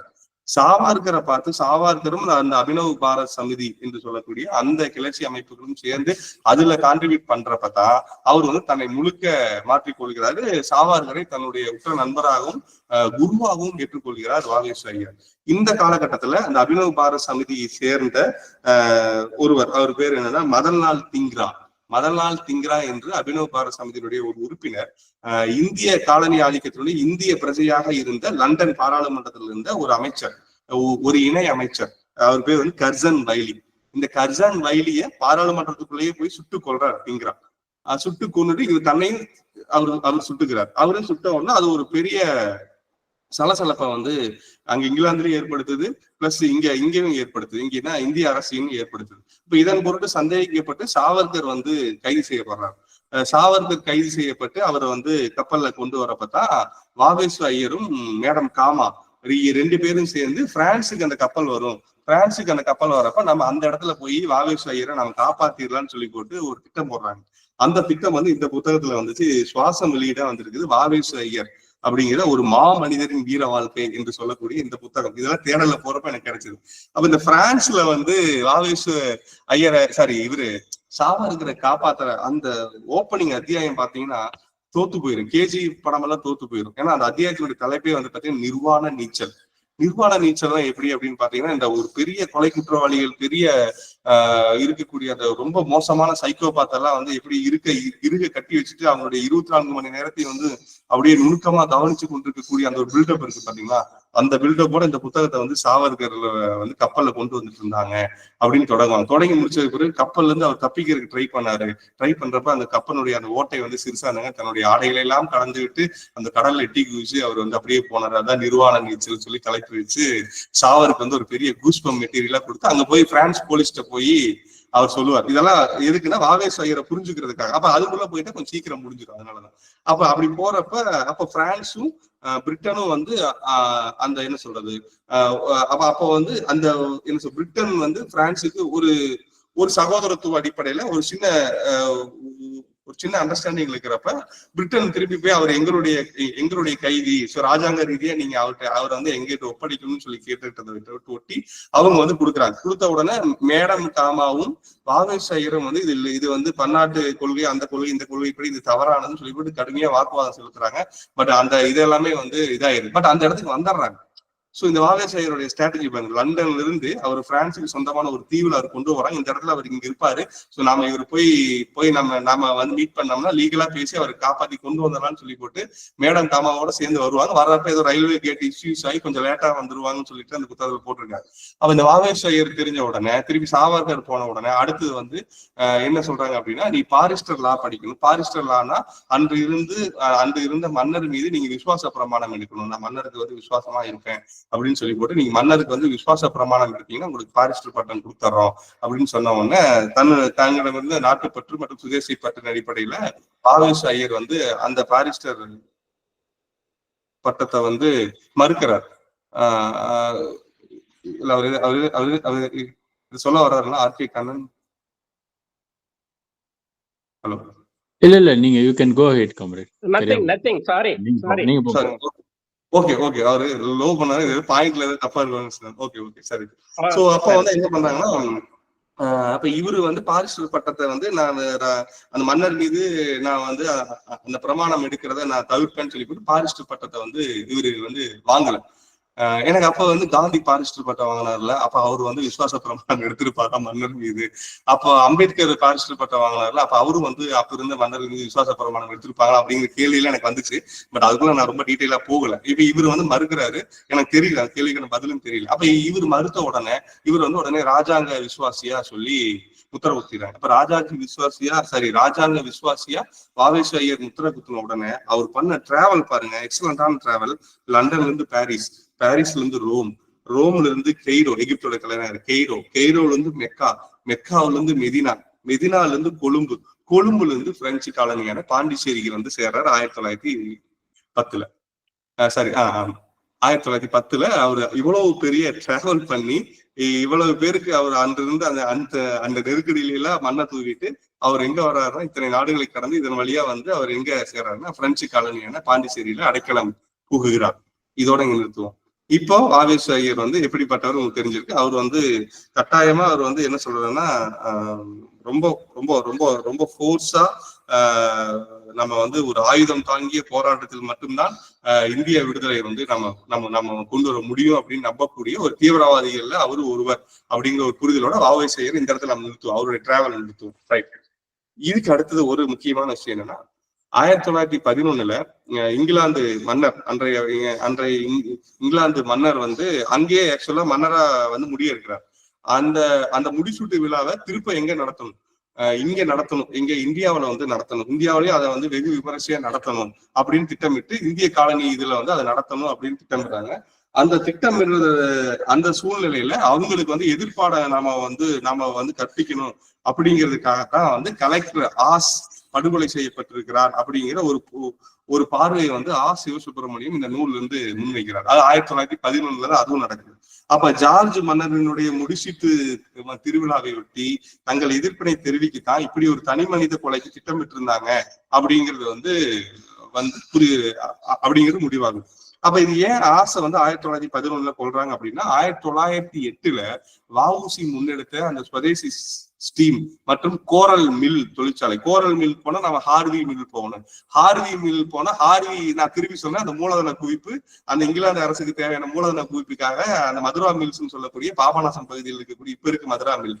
அப்ப வந்து அது வந்து ஹார்வி மில். அந்த ஹார்வி மில் வந்து அன்றைக்கு இருந்த அந்த ஸ்டீம் இன்ஜின், அந்த சயின்ஸ், அந்த தொழில்நுட்பத்தை பயன்படுத்தி இயங்குறதுக்கு அங்க ஒன்றும் தூத்துக்குடியில கோரல் மில்லுன்னு தொடங்குறாங்க. இந்த கோரல் மில் வந்து அன்றைய சூழ்நிலையில இங்கிலாந்து அரசுக்கு மிக முக்கியமான வருவாய் ஈட்டி தரக்கூடிய ஒரு மில். அந்த மில்லை ஆட்டங்கானம் செய்தவர் யாருன்னா வஉசி தலைமையில திறந்த அந்த ஆலை தொழிலாளர்கள் போராட்டம். அந்த போராட்டத்தை வந்து 1908 நடக்குது. அது திருநெல்வேலி எழுச்சி, நம்ம பாயிண்ட் ஆஃப் வியூல, அவங்க பாயிண்ட் ஆஃப் வியூல திருநெல்வேலி கிளர்ச்சி. இதை ஒடுக்கி வஉசி தூக்கி ஜெயில போட்டதுல ஆசினுடைய ரோல் வந்து மிக முக்கியமான ரோல். அப்ப இந்த ஆஸ் வந்து அன்றைய காலகட்டத்துல அந்த பகுதியில இருந்தவங்க மத்தியில, குறிப்பா திலகருடைய ஆதரவாளர்களா இருந்த இவர்கள் எல்லாருடைய மத்தியிலையும் ஒரு கொந்தளிப்பா இருந்துச்சு. இந்த கொந்தளிப்பை அடக்குவதற்கு அப்ப இவரு ஜார்ஜ் மன்னருடைய முடிசூட்டு விழாக்கு நாங்க எதிர்ப்பு காட்டுறோம்னு சொல்லி ஒருத்தர் ரெடி பண்ணுவோம்னா அது யாரா இருக்கணும் அப்படின்னா அது வந்து கலெக்டர் ஆஷா தான் இருப்பாரு அப்படிங்கிற சென்ஸ்ல அவரை வந்து வாஞ்சிநாதன் அவரும் நீலகண்ட அவருடைய நண்பருமான நீலகண்ட பிரம்ம இருவரும் சேர்ந்து ரயில்ல சுட்டுக் கொள்றாங்க. அதுக்குள்ள நம்ம போக வேண்டியது ரைட். இப்ப இந்த வாஞ்சிநாதன் சுட்டுக் கொள்வதற்கு தேவையான துப்பாக்கியையும் அவர் சுட்டுக் கொள்வதற்கு தேவையான பயிற்சியையும் கொடுத்தவர் வ.வே.சு. ஐயரா அப்படின்னு கேட்டா இந்த புத்தகம் வந்து இன்று வரை ஐயம் நிலவுகிறது அப்படின்னு சொல்லுது. இந்த புத்தகம் வந்து ஸ்ட்ராங்கா வந்து வ.வே.சு. ஐயர் தான், பட் அவருடைய எந்த பெயரும் வந்து விசாரணை அறிக்கையில குறிப்பிடப்படவில்லை அப்படின்னு சொல்லுது. இந்த புத்தகம் வந்து கட்டாயமா அவர் தான் பயிற்சி கொடுத்திருக்காரு. ஏன்னா அவர் நீலகண்ட பிரம்மச்சாரியான தன்னுடைய நண்பரை சந்திக்கிறதுக்கு பாண்டிச்சேரி வரப்ப அவர் இல்லாம போயிடுறாரு. அவர் இல்லாத போற சூழ்நிலையில அவர் வந்து வ.வே.சு. ஐயரை சந்திக்க வேண்டிய தேவை வருது. வ.வே.சு. ஐயர் அந்த காலகட்டம், அதாவது 1910 அங்க வந்ததுக்கு பிறகு இந்த காலகட்டத்துல எழுத்து பணி, இலக்கிய பணிகள் அப்பதான் ஆர்வப்பட தொடங்குறாரு. சோ சிந்தனை ரீதியாக அவங்க 2 பேருக்கு ஒரு ஈர்ப்பு ஏற்படுது. 2வது வ.வே.சு. ஐயரும் ஒரு புரட்சியாளர், 1000 தாங்கிய விஷயத்துல அதை பண்ண முடியுங்கிறதுல ஆழமா நம்புறாரு. இந்த அபினவ் பாரத் சமிதியினுடைய நோக்கமும் அதுதான். அப்ப பிரான்ஸ்ல இருந்து அந்த துப்பாக்கிய மேடம் காமா கொடுக்குறாங்க. மேடம் காமா கொடுத்த துப்பாக்கிய வ.வே.சு. ஐயர் வந்து இவருக்கு வாஞ்சிநாதனுக்கு அதை சுடுவதற்கான பயிற்சியை கொடுத்து அந்த துப்பாக்கியை தூக்கி இவர்கிட்ட கொடுத்தாருன்னு சொல்லி போட்டு இந்த புத்தகம் அதை வந்து ஆணித்தரமா வலியுறுத்துது. அவ இப்படியான சூழ்நிலையில வ.வே.சு. ஐயரால் பயிற்றுவிக்கப்பட்டு ஆஸ் வந்து வாஞ்சிநாதனால் சுட்டுக் கொல்லப்படுகிறார் அப்படிங்கிற புரிதலோட நம்ம இந்த இடத்துல கோல்டு பண்ணுவோம். அப்ப இவர் எப்படி இருந்தார்? ரைட். இப்படி இருந்த இந்த வ.வே.சு. ஐயர் எப்ப மிதவாதியாக மாறினார் அப்படின்னா 1917 காந்தியை அவர் சந்திக்கிறார். இந்த காந்தியை சந்தித்த அந்த சந்திப்பும் இடையில அவர் இலக்கிய பணிகளை ரொம்ப தீவிரமா எழுதுறாரு. அதை வந்து குளத்தங்கரை அரசாங்க மரம், அடுத்து மங்கையர்கரசியின் காதல் என்கிற இந்த புத்தகங்களை பத்தி எல்லாம் வந்து தமிழ்ச்செல்வன் அவர்கள் இந்த தமிழ் சிறுகதையின் தடங்கள் என்கிற புத்தகத்துல வ.வே.சு. ஐயருக்காக ஒரு அத்தியாயத்தை ஒதுக்கி அந்த புத்தகங்கள் அதுல இருந்து கதைகள் பத்தி ரொம்ப அழகா குறிப்பிட்டிருக்காரு. குறிப்பா அந்த குளத்தங்கரை அரசமரம் என்பது ஒரு அன்றைய காலகட்டத்தில் யோசிச்சு பாருங்க, 1913-14 ஒரு அரசமரமே ஒரு பெண்ணினுடைய வழியை சொல்லக்கூடிய வகையில தானே அதை பத்தி சொல்றதுங்கிற அந்த ஒரு ஃபேண்டசி ரைட்டிங் இருக்குல்ல, அது ரொம்ப சுவாரஸ்யமா இருந்துச்சு. அதே மங்கையர்கரசியின் காதலும் அதே மாதிரிதான். ரொம்ப அதை பத்தி அந்த கதைக்குள்ள படிக்கல, பட் அந்த கதையினுடைய சினாப்சிஸ் எடுத்து கொடுத்திருக்காரு. அதுவே எனக்கு ரொம்ப அட்ராக்டிவா இருந்துச்சு. சோ அவ்வளவு ஒரு இன்டெலிஜென்ட்டா அந்த கதையை வந்து ரொம்ப ரொமான்டிக்கா சொல்றாங்க. பட் வ.வே.சு. ஐயர் வந்து என்ன சொல்றாங்க அப்படின்னா ரொமான்டிக் ஐடியலிஸ்டிக் அப்படின்னு சொல்லி ஒரு வாதத்தை முன்வைக்கிறாங்க. ரொம்ப ரொமான்டிக், அதாவது நடக்க சாத்தியம் இல்லாத விஷயத்த ரொம்ப உணர்வெழுச்சியின் அடிப்படையில் கையாண்டு அதை சாத்தியப்படுத்தக்கூடிய ஒரு லட்சியவாதி. ரொமான்டிக் ஐடியலிஸ்டிக் அப்படிங்கிற ஒரு ரொமான்ஸ் ஐடியலிஸ்டிக் அப்படிங்கிற மாதிரியான ஒரு கேட்டகரியில வ.வே.சு. ஐயரை கொண்டு வராங்க. அப்ப இந்த 17 அப்பவே அவருக்கு சிந்தனை ரீதியாக சில அப்படியே உணர்வுகள் மட்டுப்பட 1917 மகாத்மா காந்தியை பாக்குறாங்க. மகாத்மா காந்தியை பார்த்தது பிறகுதான் அவர் வந்து மிதவாதியாக மாறுகிறார் என்கிற ஒரு தகவலை வந்து எந்த புத்தகம் சொல்லுச்சுன்னா இதுன்னு நினைக்கிறேன், இல்ல இது இன்னொரு புத்தகம் சொல்லுச்சு. சோ இது சொல்லி முடிக்கிறாங்க. இது சொல்லி முடிச்சதுக்கு பிறகு சரி, இந்த அவர் வந்து மிதவாதியா மாறுறாரு. அப்ப 1920 காங்கிரசினோட தன்னை இணைச்சுக்கிறார். நண்பர்களே, திரும்ப நம்ம 1920 வருவோம். சென்னை மாகாண சங்கம் ஒழிக்கப்பட்டது, நீதி கட்சி ஆட்சிக்கு வருது. காங்கிரஸ் கட்சியில 2 விதமான குரூப் இருக்கு, பார்ப்பனர் மற்றும் பார்ப்பனர் அல்லாதார். பார்ப்பனர் அல்லாத பிரதிநிதிகளாக இந்த மாண்டேவியஸ் ஹெம்ஸ்போர்ட் சீர்திருத்தத்தில் அமல்படுத்தப்பட்ட அந்த வகுப்புவாரி பிரதிநிதித்துவம் திரும்ப அமல்படுத்தப்பட வேண்டும் என்பதுல வரதராஜ நாயுடுவும் பெரியாரும் ரொம்ப தீவிரமா கான்ட்ரிபியூட் பண்றாங்க. ராஜாஜி தலைமையில் இருந்த பார்ப்பனர் பிரதிநிதிகளும் அதை வந்து தவிர்க்கிறாங்க. அதுல வ.வே.சு. ஐயர் அந்த காங்கிரஸ் கட்சியில அப்ப வந்து என்ன பண்றாருன்னா இணையறார். காங்கிரஸ் கட்சியில இணைந்துட்டு காந்தி எப்படி வந்து இந்தியா முழுக்க பயணம் செய்து இந்தியாவை புரிந்து கொண்டு தன்னுடைய அரசியல் பயணத்தை தொடங்கினாரோ கோபாலகிருஷ்ண கோகலேவனுடைய வழிகாட்டுதலின் அடிப்படையில வாவேசு ஐயரும் இந்தியா முழுக்க பயணம் மேற்கொள்கிறார். 1920க்கு பிறகு அவர் வந்து மொத்தமே எத்தனை மாசம் ஜெயிலில் இருக்கிறாருன்னு 9 மாசம் ஜெயிலில் இருக்கிறார். அது வந்து என்னன்னா அடக்குமுறைங்கிற ஒரு கட்டுரை எழுதுறார். அந்த கட்டுரைக்கு வந்து அவரே வாதாடுறார். அவரே வாதாடி அவருடைய வாழ்நாள்ல அவர் ஜெயில இருந்ததுங்கிறது வெறும் 9 மாதங்கள் தான் வாவேசு ஐயர். அப்ப இப்படியான அதுக்கு பிறகு அவர் என்ன அதுல வெளியே வந்தோடனே ஒரு இந்திய பயணம் மேற்கொள்றார். அப்ப ஒரு இந்திய பயணம் மேற்கொள்றப்ப இமாச்சல பிரதேசத்துல ஒரு குருகுலத்தை பாக்குறாரு. அந்த இமாச்சல பிரதேசத்துல பார்த்த குருகுலம் தான் இவருக்கு வந்து நாமும் ஒரு குருகுலத்தை தொடங்கணும் அப்படிங்கிற ஒரு உத்வேகத்தை கொடுக்குது.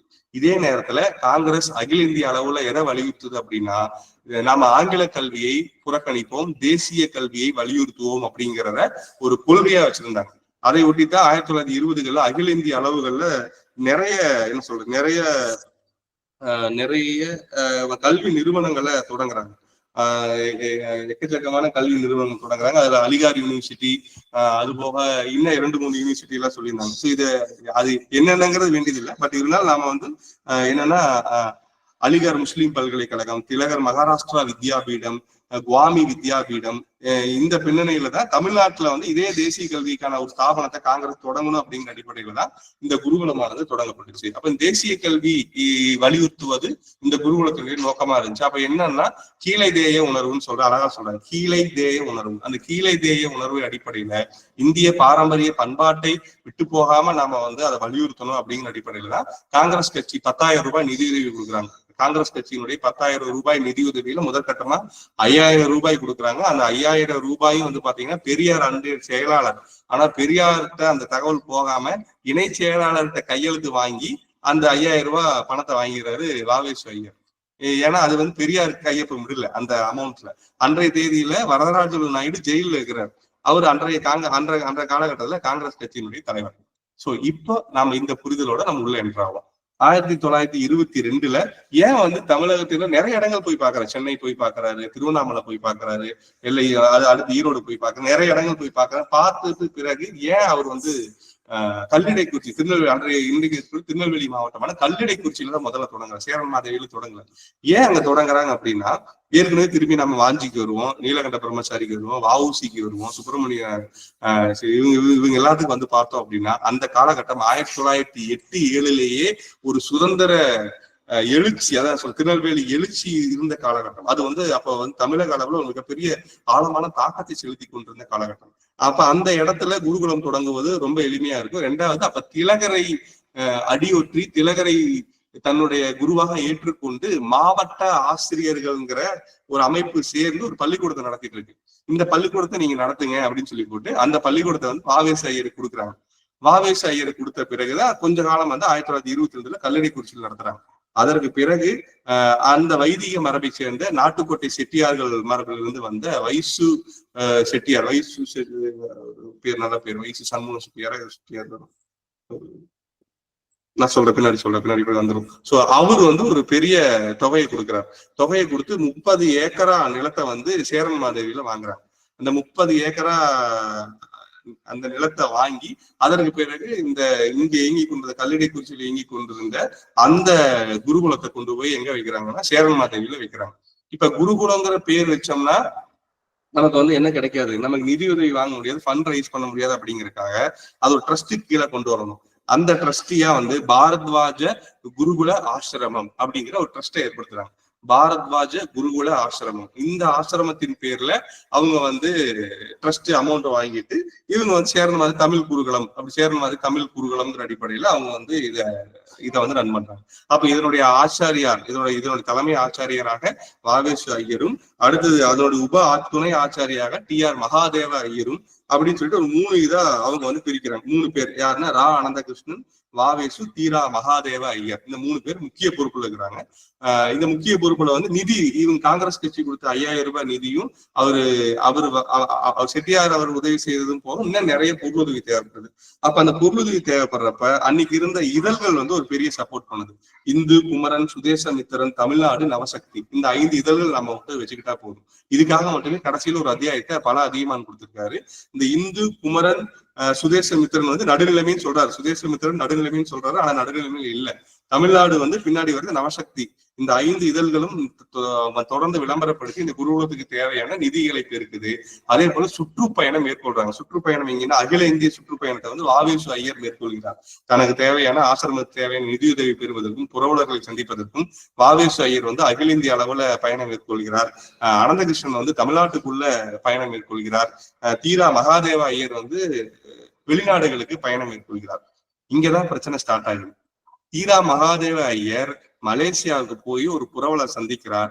அந்த புரவலர் பார்ப்பனர் இல்லை, அவர் பார்ப்பனர் அல்லாதார். அப்ப பார்ப்பனர் அல்லாத பிரிவை சேர்ந்த ஒரு வைசியர் அல்ல செட்டியார்னு விஷயம் நேரடியா அவர்கிட்ட போய் அந்த நிதியுதவியை கேட்கிறப்ப அவரு சொல்றாரு, இங்க வந்து சமபந்தி போஜனம் நடைபெறவில்லை, இங்க வந்து பிராமணர்களுக்கு தனி உணவுக்கான தனி இடத்தை ஒதுக்குவதாக நான் ஒரு விஷயத்தை கேள்விப்பட்டேன், அது உண்மையா அப்படின்னு சொல்லி போட்டு அந்த புரவலர் வந்து இவர் தீரா மகாதேவ ஐயர்கிட்ட கேட்கிறார்.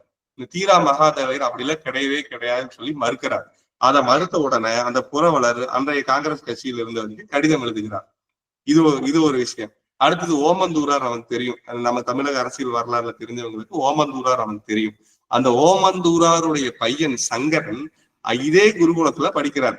அந்த சங்கரன் வந்துட்டு என்ன சொல்றாருன்னா, ஆமாம் அங்க வந்து சமபந்தி போஜனம் கிடையாது, பார்ப்பனர்களுக்கு தனி போஜனம், பார்ப்பனர் அல்லாதவர்களுக்கு தனி போஜனம் அப்படிங்கிற விஷயத்த யாரு வந்து என்ன சொல்றது வரதராஜுலு நாயுடுக்கும் பெரியாருக்கும் சொன்ன உடனே திடுக்கிறாங்க அப்படிங்கிற விஷயத்த பல அதிகமான்னு சொன்னார்.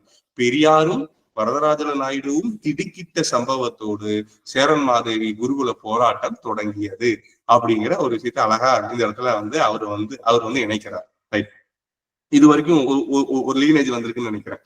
அப்ப இந்த கடிதம் பிளஸ் வந்து அந்த அவரு அடிப்படையில ஒரு ஊடகங்கள் பத்திரிகையாளர்கள் அதை போய் பாக்குறாங்க, 2-3 தடவை போய் பாக்குறாங்க. பார்த்து முடிச்சது பிறகு திரும்ப வந்து சொல்றாங்க. இது எல்லாமே வந்து 1923 நான் 22 கல்லடைக்குறிச்சி, 1923 சேரன் மாதேவி. அப்ப சேரன் மாதேவியில அந்த பிரச்சனை ஸ்டார்ட் ஆயிருச்சு. 1923லயே ஸ்டார்ட் ஆகி அது அப்படியே கொஞ்சம் கொஞ்சமா அது வந்து பத்திக்க ஆரம்பிக்குது, அது வந்து எரிய ஆரம்பிக்குது. ரைட்டுங்களா? அப்ப இதுல வந்து என்ன சொல்றாங்கன்னா, ஃபர்ஸ்ட் ஸ்டூடெண்ட் முதற்கட்டமா அந்த குருகுலத்துல இணைந்து கொண்ட மாணவர்கள் எண்ணிக்கை வந்து 25. இந்த 25 பேர்ல தலித் ஸ்டூடெண்ட் யாரு இல்லை அப்படின்னு சொல்லி பல அதிகமான சொல்றாங்க. நான் படித்த இதர புத்தகங்களையும் சொல்றாங்க, தலித் ஸ்டூடெண்ட் யாருமே சேர்க்கப்படல. 25 பேருமே வந்து பாத்தீங்கன்னா நல்ல வெல் டு டூ இருக்கக்கூடிய வியாபாரிகளினுடைய அல்லது அன்றைய காலகட்ட முதலாளிகள் தன் முதலாளியத்தை கைப்பற்றிக் கொள்வதற்கு தேவையான ஒரு அறிவுடையவர்கள் மட்டும்தான் அங்க வந்து அனுப்பிச்சிருக்காங்க. குறிப்பா ஈரோட்டுல இருந்து சேட்டுகள்னு சொல்லக்கூடிய இந்த மார்வாடி சொல்றோம்னா சேட்டுகளினுடைய மகன்கள் ஒரு 4-5 பேர் அந்த குருகுலத்துல வந்து படிச்சிருக்காங்க. நம்ம சேட்டுகள் யாருன்னா நமக்கு தெரியும், நல்ல இன்வெஸ்டர்ஸ், அவங்க எல்லாம் நல்ல ஒரு முதலீட்டாளர்கள். அப்ப இது மாதிரிதான் பாத்தீங்கன்னா 2 பார்ப்பனர்களுடைய குழந்தைகள் அங்க படிக்காங்க. 25 2 பேர் பார்ப்பனர்கள். அவங்க யாருன்னா ஒருத்தர் அம்பாசமுத்திரத்தை சேர்ந்தவங்க, ஒருத்தர் உள்ளூர் முக்கிய பிரஜை. அவரை இந்த புத்தகம் வந்து எப்படி சொல்லுது அப்படின்னா, ஐயா வாவேசு ஐயருக்கு ஏற்பட்ட அவலம் எவ்வளவு பெரிய சுமை, ஏன்னா அவர் பார்ப்பனரா இருந்தாலும் அந்த குருகுலத்துக்கு அதிக தொகை கொடுத்த புரவலராக்கும் அப்படின்னு சொல்லி போட்டு இந்த புத்தகம் வந்து அதை நியாயப்படுத்துது. இவர் மேல வந்து அவச்சொல் வந்துருச்சுன்னு சொல்லிட்டு. ஆனா இவர் என்ன சொல்றாருன்னா, பல அதிகமான என்ன சொல்றாருன்னா, இந்த 2 பேர்கள் கொண்டு வந்து இவங்க அதை போய் வெளியே சொல்றாங்க. வெளியே வந்து ரொம்ப பெருமையா அதை போய் சொல்றப்ப இது ஒரு பெரிய விவாத பொருளா ஆகுது. அதனால இது வந்து தொடங்குச்சு அப்படிங்கிற மாதிரியான ஒரு இவர் முன்வைக்கிறார். ஆனா இதுதான் எக்ஸாக்டா எழுச்சியா அப்படின்னு பார்த்தா எனக்கு இது எழுச்சின்னு சொல்ல முடியாது, துவக்கம்னு சொல்லலாம். ஏன்னா உங்களுக்கு நான் ஏற்கனவே சொன்னேன், 1919 இருந்து பெரியார் அந்த தீர்மானத்தை கொண்டு வருவதற்கு, வகுப்புவாரி பிரதிநிதித்துவ தீர்மானத்தை கொண்டு வருவதற்கும், தலைமை பொறுப்புகள்ல வந்து பார்ப்பனர் அல்லாதோரை கொண்டு வருவதற்கும் நிறைய அவர் வந்து போராடிட்டு இருக்கிறார். எல்லாமே நிராகரிக்கப்பட்டு கொண்டே வருது. இந்த மாதிரி 2-3 பிரச்சனைகள் ஏற்கனவே புகஞ்சிட்டு இருக்கு. அப்ப இது வந்த உடனே இந்த பிரச்சனை எடுக்கிறப்ப ராஜாஜி உள்ளிட்ட காங்கிரஸ் கட்சியினுடைய முக்கிய பிரமுகர்கள் எல்லாருமே வாவேசு ஐயருக்கு ஆதரவா போறாங்க. அப்ப வாவேசு ஐயருக்கு ஆதரவா போன உடனே அன்றைய காலகட்டத்துல வந்து பெரியார் வந்து இதுல ஏன் கலந்துக்க முடியல அப்படின்னா, அதே 1925 வைக்கம் போராட்டத்துல ரொம்ப தீவிரமா இருக்காரு. வைக்கம் போராட்டத்துல அதிக நாட்கள் சிறையில் இருந்தவர் யாருன்னா பெரியார் தான்.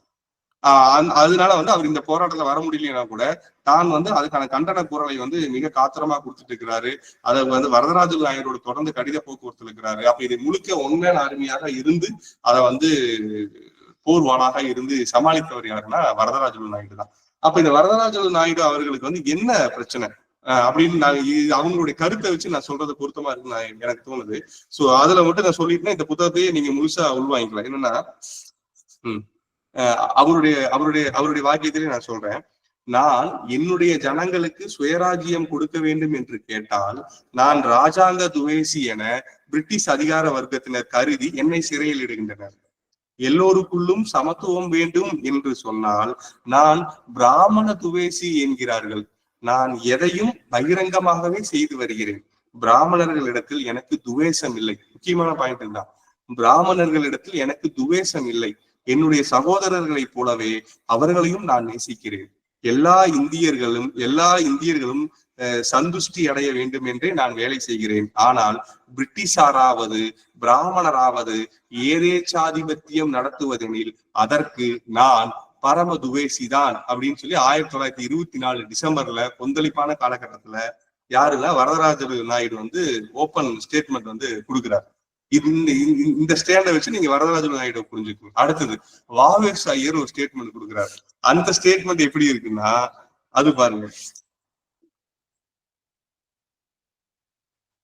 ஐ திங்க் டைம் எடுத்துக்கிறேன்னா இல்ல ரொம்ப ரொம்ப ஸ்பீடா முடிக்கணுமா? வேண்டியது இல்ல.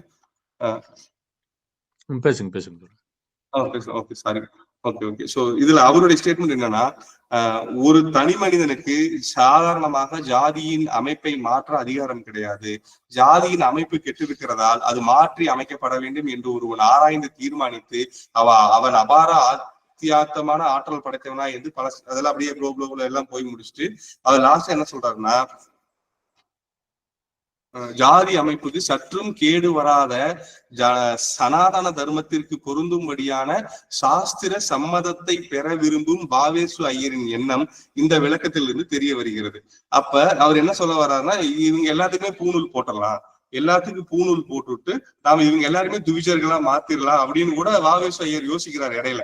துவிஜர் அப்படின்னா ஜர் அப்படின்னா பிறப்பு, துவினா இரண்டு பிறப்பு. அவங்களை பொறுத்த வரைக்கும் என்னன்னா, பெண்ணிடமிருந்து பிறந்த அந்த பிறப்பை பூணூல் அணிந்து திருப்பி மறுபிறப்பு அடைவது என்கிறத இந்த 2 வகை பிறப்பை அவங்க சொல்றாங்க.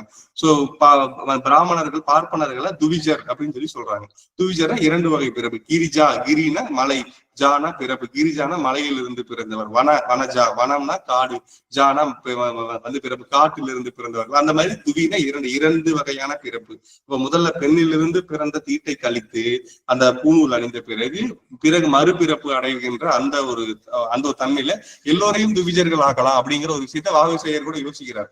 ஆனா அதற்கு யாருமே அந்த அப்ப இருந்த அந்த முதலீட்டாளர்கள், அந்த கட்சியில் இருந்த பிராமணர்கள் உள்ளிட்ட அவங்க யாருமே இதுக்கு பெரிய சப்போர்ட் பண்ணல. சோ அந்த அடிப்படையில அவர் மௌனம் தான் சாதிக்கிறாரே தவிர இன்னொரு புத்தகத்துல என்ன சொல்லியிருந்தாங்க அப்படின்னா, வாவேஸ் ஐயர் இந்த பிரச்சனை ஓய்வு முறை நான் இங்க சாப்பிட மாட்டேன்னு சொல்லி போட்டு அவர் நிலக்கடலை சாப்பிட்டு இருந்தாராம். அதை ரொம்ப இதான் சொல்லியிருக்கிறார். சோ இப்படி போயிட்டு இருந்த காலகட்டத்துல நெருக்கடி முற்ற அவர் என்ன ஆகுதுன்னா, ஒரு கட்டத்துல வாவேஸ் ஐயர் இந்த தலைமை ஆச்சாரியார் அந்த ட்ரஸ்ட் பொறுப்புல தன்னை ராஜினாமா செஞ்சிடறாரு. அந்த ராஜினாமா செஞ்ச உடனே அந்த பொறுப்புக்கு யாரு வர்றாரா, TR மகாதேவ ஐயர் வர்றாரு. TR மகாதேவ ஐயரை பத்தி ஏற்கனவே ஒரு பெரிய சலசலப்பு இருக்கு. அவர் நிறைய நிதி மோசடியில் ஈடுபட்டாரு. காங்கிரஸ் கட்சியிலேயே 2000 ரூபாய் கடன் வாங்கிட்டு அந்த கடனுக்கு அந்த கடனை திருப்பி கொடுக்காம விட்டு ஒரு தீர்மானம் போட்டு அந்த கடனுக்கு நீ பணத்தை கட்டலன்னா உனக்கு 12% வட்டி போட்டு வசூலிப்பேன்னு சொல்லி கொடுத்து காங்கிரஸ் கட்சியினுடைய தீர்மானத்துல பெரியார் அவர் தெரியும் எவ்வளவு சிக்கனவாதி, எவ்வளவு கராரா இருப்பாரு. அவர் அந்த வட்டி போட்டு நீ ஒழுங்கா பணத்தை கொடுக்கலன்னா வசூல் பண்ணுவேன் அப்படிங்கிறது காங்கிரஸ் தீர்மானமா போட்டக்கூடிய ஆள்தான் TR மகாதேவ ஐயர். இப்ப திருப்பி இவரு ராஜினாமா பண்ணோம்னா இந்த குருகுலம் மீண்டும் யார்கிட்ட போகுது அப்படின்னா TR மகாதேவ ஐயருக்கு போது அவர் பொறுப்புல இருந்து ஒதுங்கிறார். இந்த பொறுப்புல இருந்து ஒதுங்கின 1925 தன்னுடைய மகனோடும் அங்க குருகுலத்துல வெளிப்புற அனுபவ படிப்பு என்பது ஒரு பாடமா இருக்குது. அந்த அடிப்படையில அவங்க சேரன் மாதேவியிலிருந்து பாபநாசம் அருவிக்கு குளிக்க போறாங்க. குளிக்க போறதுன்னா ஒரு இயற்கை உலா அல்லது ஒரு இயற்கை நடை மாதிரி அவங்க போறப்ப தன்னுடைய மகள் அந்த அந்த ஒரு சின்ன பாறை இடுக்குல போறப்ப கீழே விழுந்து ஆத்துல அடிச்சுட்டு போயிடுறாங்க.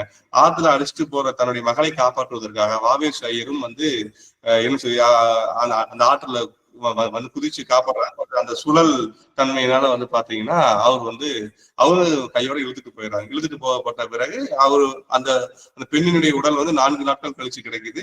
வாவேசு ஐயருடைய உடல் வந்து பாபநாசம் அருவியில 2 நாட்கள் கழிச்சு கிடைக்குது. அப்படிங்கிற அடிப்படையில இந்த பிரச்சனைகள் அடங்குவதற்கு முன்னாடியே வந்து வாவேசு ஐயர் வந்து இறந்துடுறாரு. இந்த வாவேசு ஐயர் இறந்த உடனே திருப்பி பெரியார் 1925 இருந்து அந்த காங்கிரஸை விட்டு வெளியேறாரு.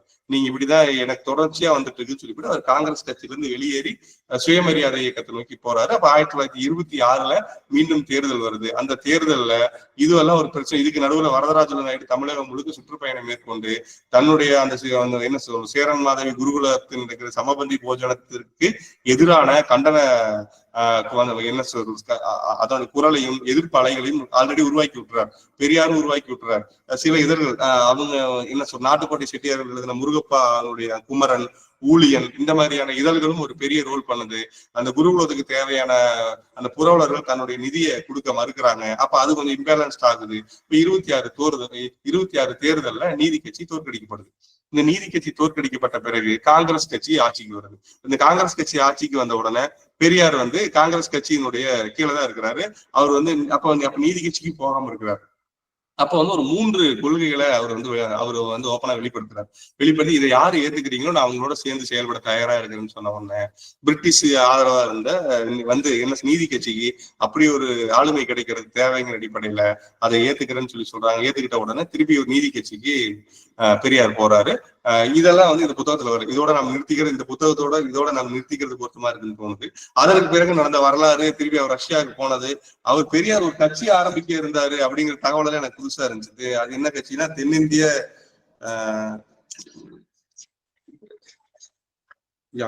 தென்னிந்திய சமதர்ம கட்சி அப்படின்னு சொல்லி போட்டு அவர் ரஷ்யால இருந்து இந்தியா வந்த உடனே அவருக்கு தென்னிந்திய சமதர்ம கட்சின்னு ஒரு கட்சியை தொடங்கணும், அதுக்கான கொள்கை குறிப்புகளை வச்சிருந்தாரு. எனக்கு பெரியார் ஒரு கட்சி தொடங்க இருந்தாருங்கிற விஷயமே எனக்கு இந்த தேடல தான் எனக்கு தெரியும். அப்ப அதுல வந்து பாத்தீங்கன்னா தென்னிந்திய சமதர்ம கட்சிங்கிற அந்த வந்து கொள்கை குறிப்பு வருது. பிறகு 32, 33 அவர் அது வரைக்குமே ஒரு பொது உடைமை கருத்துக்கு வாரியா தான் இருக்கிறார். இந்த 1926 காங்கிரஸ்ல இருந்து வந்து சுயதர்ம கட்சிக்கு போன உடனே இவரு சிங்காரவேலருடைய ஏற்பட்ட நட்பு மற்றும் அதை ஒட்டி அவர் அதுக்கு பிறகு குடியரசு தொடங்க 25 கடைசியில தான் அவர் குடியரசு இதழ தொடங்குறாரு. அந்த குடியரசு இதழ்ல சிங்காரவேலரோட இணைந்து சிங்காரவேலருடைய கட்டுரைகளும் சேர்த்து பிரசுரிச்சு ரஷ்யா போயிட்டு வந்த அந்த பயண கட்டுரைகளும் சேர்த்து வந்து பிரசுரிச்சு 32, 33 வரைக்குமே அது ஒரு பொது உடைமை கொள்கைகளை தாங்கிய ஒரு இதழாகத்தான் குடியரசு வந்து கொண்டிருந்தது. அப்போ 33 அகில இந்திய அளவில் ஏற்பட்ட பொது உடைமைவாதிகள் மீது தொடுக்கப்பட்ட நெருக்கடியின் காரணமாக அதே பெரியார் இனிமேல் குடியரசு இதழில் பொது உடைமை கருத்துக்கள் ஏதும் வராது அப்படிங்கிறதை மறுப்பையும் அவர் வந்து வெளியிட்டார். அதற்கு பிறகு ராஜாஜியோட கை கூறுது. அதுக்கு பிறகு நடந்த விஷயங்கள் அதுக்குள்ள எல்லாம் இந்த நூல் போக வேண்டியதில்லை, இதுக்குள்ளேயும் போக வேண்டியதில்லை. இந்த புரிதலோட வாவேசு ஐயர் வந்து இறப்பில திருப்பி அந்த குருகுலம் தீரா மகாதேவ ஐயருக்கு வருது. மகாதேவ ஐயர்னால நிர்வகிக்க முடியாம போகுது. திருப்பி காந்தி தலையிடுறாரு. காந்தி தலையிட்டு அதை வந்து திருப்பி இவங்க அந்த ஹரிஜன சேவா சங்கத்துக்கு அந்த குருகுலத்தை கொண்டு வந்து கொடுக்குறாங்க. அப்ப அந்த ஹரிஜன சேவா சங்கத்திலையும் அந்த குருகுலம் செயல்படுத்த முடியாம போனது பிறகு திருச்சி மாவட்டத்துக்கு அருகில் இருக்கக்கூடிய திருப்பராய்த்துறை தபோவனம் சொல்லக்கூடிய அந்த ராமகிருஷ்ண மிஷன் அவங்க வந்து கடைசியில அண்டர்டேக் பண்றாங்க. அவங்க அண்டர்டேக் பண்ணி இப்ப வரைக்கும் அவங்கதான் நிர்வகிக்கிறாங்க அப்படிங்கிற இதோட முடிச்சிடறாரு. இதுல ட்ரஸ்டி ஆகிறதுல தீரா மகாதேவ ஐயர் அவர் வந்து 10 பைசா நான் இதுல இருந்து பணத்தை உங்களுக்கு கொடுக்க மாட்டேன், இதுல இருந்து 1 ரூபாய் கூட நான் கொடுக்க முடியாதுன்னு சொல்லி போட்டு அது அப்படியே எல்லாத்தையும் வாரி வந்து தலைவர் வந்து எடுத்துறாரு. அப்புறம் 1934 வாவேசு ஐயருடைய மனைவிக்கு காந்தி வந்து கடிதம் எழுதி அவங்களுக்கு சில உதவிகளை மேற்கொள்றாரு. அப்படிங்கிற அடிப்படையில இந்த புத்தகத்தை வந்து ஆக்சுவலா இந்த புத்தகம் வந்து 150 பக்கத்திலேயே வாவேசு ஐயர் இறந்துருவார். அதோட புத்தகம் முடியுதான்னு பார்த்தா அதற்கு பிறகு எடுத்துக்கிட்டு இந்த போராட்டத்தை அன்றைய காலகட்டத்தில் வெளிவந்த பத்திரிகைகள் எப்படி சித்தரித்தன, குறிப்பா திராவிட சாய்மானம் அல்லது பார்ப்பனர் அல்லாத ஒரு பத்திரிகைகள் எப்படி அதை காட்டுச்சு, பார்ப்பனர் ஆதரவு பெற்றிருந்த பத்திரிகைகள் அதை எப்படி காட்டுச்சு, நடுநிலைமை என்று சொல்லக்கூடிய சுதேசமித்திரனும் எப்படி காட்டுச்சு, மாதவையா லெப்ட் இன்டெலக்சுவல்ஸ் வெரி ஏர்லியரா இருந்த இன்டெலக்சுவல்ஸ் அவர் எப்படி அதை வந்து சித்தரிச்சாரு. அதுல ஏணியற்ற படிகள் ஒரு சிறுகதை எழுதுறாரு. எனக்கு இந்த இடத்துல 2 முரண் வந்துச்சு. என்னன்னா ஏணியற்ற படிகள் கதையை வந்து இந்த புத்தகத்துல பல அதிகமான குறிப்பிடுறது என்னன்னா இது சேரன்மாதேவி குருகுலத்தை அந்த நடந்த உள் விஷயங்களை நியாயப்படுத்தி எழுதப்பட்டிருக்கக்கூடிய கதை அப்படின்னு சொல்லி ஏணியற்ற படிகள் கதையை வந்து இப்படி இவர் வந்து அதை வந்து விமர்சன ரீதியா முன்வைக்கிறார். ஆனா தமிழ்ச்செல்வன் வந்து இந்த புத்தகத்துல வந்து என்ன சொல்றாரு அப்படின்னா எனக்கு மிகவும் பிடித்த கதை மாதையாவிடம் எனக்கு மிகவும் பிடித்த கதை வந்து ஏணியேற்றப்படுகிறது தான். அது வந்து எப்படி ஒரு குருகுல கல்வியானது எப்படி சித்தரிக்கப்பட்டுச்சு, அதுல ஒரு போய் எப்படி இருந்திருந்தாங்கன்னா எப்படி இருந்திருக்கு அப்படிங்கிற மாதிரி ரொம்ப சுவாரஸ்யத்தை கொடுத்த ஒரு கதையா எனக்கு இருந்துச்சு அப்படின்னாங்க. எனக்கு இதுல வந்து அந்த கதையினுடைய முழு இதுவுமே பின்னணிக்குள்ள கொடுத்திருக்காங்க.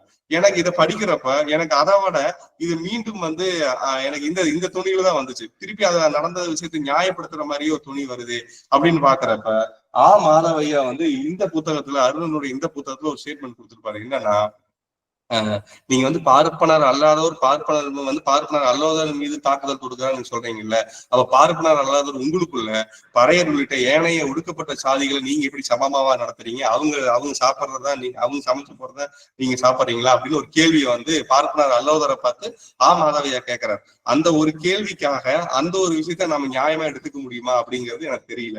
சோ இந்த மாதிரியான இந்த பத்திரிகைகள் சித்தரிப்பை வச்சு கடைசி அத்தியாயத்தை அவர் வந்து நிறைவு பண்ணி முடிச்சுட்டு லாஸ்ட்ல பின்னணிப்புகள்ல தான் வாதிட்ட எல்லாத்துக்குமான சான்று, அந்த பேரண்ட்ஸ் கொடுத்த உறுதிமொழி பத்திரம், அடுத்தது அவங்க வாங்கின அந்த சர்க்குலர், எப்படி எங்களுக்கு புறவலர் நிதி வேணும்னு கேட்ட அந்த சர்க்குலர், அடுத்தது இவர் மேல கொடுத்த அந்த என்ன பிரேதர் ஒரு வார்த்தை வரும், பிரேதனை அப்படின்னு ஒரு வார்த்தை வரும், அது என்னன்னு தெரியல. அதுக்கு பிறகு இவங்க கொடுத்த அந்த கதை தொகுப்பு, சுத்தானந்த பாரதி இவருடைய இவருக்கு கீழே ஆசிரியரா வேலை பார்த்தாரு. அவரு தான் வாவேசு ஐயரை பத்தி ஒரு புத்தகம் எழுதுறாரு, ஏதோ விளக்கு இன்னும் எரி விளக்கா ஏதோ ஒரு புத்தகம் அந்த அப்படின்னு சொல்லிட்டு ஒரு புத்தகம் எழுதுறாரு. அதுல வந்து வாவேசு ஐயரை பத்தி ரொம்ப பெருமையா சொல்றாரு. இதெல்லாமே வந்து இதற்கு பின்னாடி சொல்லி இதை பத்தி ஒரு கோடிட்ட தன்மையில அவர் சொல்றாரு. சோ இது வந்து திராவிட இயக்கத்தின் எழுச்சியா இருக்குமான்னு கேட்டா, இது ஏற்கனவே காங்கிரஸுக்குள்ள ஒரு பெரிய உட்பகை இருந்துச்சு, முரண்பாடுகள் இருந்துச்சு. அப்ப இது வந்து ஒரு புள்ளி, ஸ்ட்ரைக் பாயிண்ட், பெரியார் வெளியே வருவதற்கான ஒரு ஸ்ட்ரைக்கிங் பாயிண்ட் இது வந்து வைக்கம் போராட்டத்தையும் நம்ம இடத்துல நினைச்சு பார்க்கணும். ஏன்னா வைக்கம் போராட்டத்துல அந்த 4 தெருக்கள்ல வந்து என்ன புலையரும் ஈழவரும் நடக்கக்கூடாதுன்னு சொல்லி சொல்றப்ப 11 பேர் கொண்ட காங்கிரஸ்காரங்க அங்க வந்து காந்தியினுடைய வழிகாட்டுதல அந்த போராட்டம் பண்றாங்க. போராட்டம் பண்ணி அவங்க 4 தெருவுல நடக்க முடிஞ்சா கிடையில 3 தெருவுல தான் நடக்க முடிஞ்சு, ஒரு தெரு கிழக்கு தெருவுல அவங்களால நடக்க முடியல. அதுவே காங்கிரஸுக்கு போதுமானதா இருந்துச்சுன்னு சொல்லி சொல்றாங்க. ஒரே ஒரு ஓட்டுல அதை வந்து அமல்படுத்த முடியாம போயிருது. அநேக காலங்கள் பெரியார் ஜெயிலில் இருக்கிறார். அப்போ சட்டத்துறையில விற்பனராக இருந்த காந்தி கூட சட்ட ரீதியாக அந்த பிரச்சனையை அணுகுவதற்கு, சமத்துவத்தை வலியுறுத்துவதற்கு அவர் வந்து விரும்பல அப்படிங்கிறது வந்து அவருக்கு வந்து கொஞ்சம் ஒரு வகையில ஏமாற்றமாயிருது. பெரியாருக்கு வந்து வைக்கம் போராட்டத்துல காந்தி செய்த ஒரு சில விஷயங்கள்ல ஒரு அபிப்பிராயம் இல்லாம போயிருது. அது ஒரு வருத்தத்தை அவருக்கு கொடுக்குது. அப்ப அந்த வருத்தத்தோட தான் பெரியார் மீண்டும் வராரு. அதற்கு பிறகு இந்த குருகுல போராட்டத்திலையும் வாவேசு ஐயர் போய் காந்தி 2 தடவை சந்திக்கிறாரு. அப்ப காந்தி கொடுத்த வர்ணாசிரமத்தை ஆதரிக்கக்கூடிய அதே நேரத்துல கொஞ்சம் அப்படி இப்படி இருக்கக்கூடிய ஒரு மாதிரியான அந்த தன்மையில அவர் கொடுத்த ஸ்டேட்மெண்ட் மீண்டும் வரதராஜல நாயுடையும் இவரு பெரியாரையும் வந்து கோபம் கொள்ள வைக்குது. இது எல்லாம் கருத்தில் கொண்டு 25 எண்டுல வந்து அவர் பெரியார் வந்து காங்கிரஸ் கட்சி விட்டு வெளியே வராரு.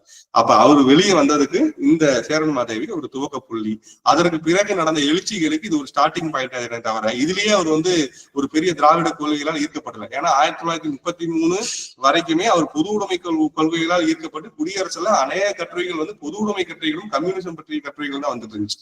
அப்படி இருக்கிறப்ப 33, 34 பிறகுதான் இந்த கட்டுமானத்துக்குள்ள அவர் உள்ள வராரு. அது இந்த புத்தகம் சொல்லாத விஷயம். பட் அதையும் நான் தேடி எடுத்து வச்சிருந்தேங்கிற அடிப்படையில இந்த இடத்துல நம்ம தற்காலிகமா நிறுத்திக்கிறது பொருத்தமா இருக்குன்னு நான் நினைக்கிறேன். ஐ திங்க் இதுவே சரியானதா இருக்குன்னு நினைக்கிறேன். வேற ஏதேனும் கேள்விகள் இருந்தா இல்ல இதுல ஏதாவது தவறு இருந்துச்சுன்னா நீங்க ஏதாவது ஆட் பண்ண விரும்புச்சுன்னா ஆட் பண்ணலாம். நன்றி. தேங்க்யூ. நன்றி தொடர். நீண்ட உரை இருக்கு. இந்த யாராவது கேட்க சொல்லுங்க. குறிப்பா என்ன பிரச்சனைனா, நீங்க வந்து முதலாளிகள் கட்சி சொன்னீங்க, அதெல்லாம் ரைட்டு. பிரச்சனை என்னன்னா, இந்த சமபந்தி போஜனம் இல்லாமல் இருப்பது என்பது இன்று வரை கோயில்ல நடக்குது. இன்னைக்கு வரைக்கும் பல்வேறு நார்த் இந்தியன் கோயில்ல, நம்ம இதுல அங்க இந்த கர்நாடகா சில கோயில் நடந்துட்டு இருக்குது. ஸோ வந்து வர்க்க போராட்டத்தான் எல்லாமே வர்க்க போராட்டம் மட்டுமே நிர்ணயிக்கும் என்ற துணி இருந்தது உங்களுடைய அந்த நீதி கட்சியோட பத்தி சொல்லும் பொழுதும் அந்த ஓல் திங்லையும் வர்க்க போராட்டம் எல்லாத்தையும் நினைக்கிறது இல்லை. வர்க்க போராட்டத்தை மிஞ்சிய பல்வேறு விஷயங்கள் இருக்குது. அதுல மிகப்பெரிய பங்காற்றியவர் பெரியார். அது மட்டும் வரணும் கவுண்டரா உழவு சொல்றது தபானியாட்டா சொல்லணும் இந்த பாயிண்ட் சொல்லிட்டு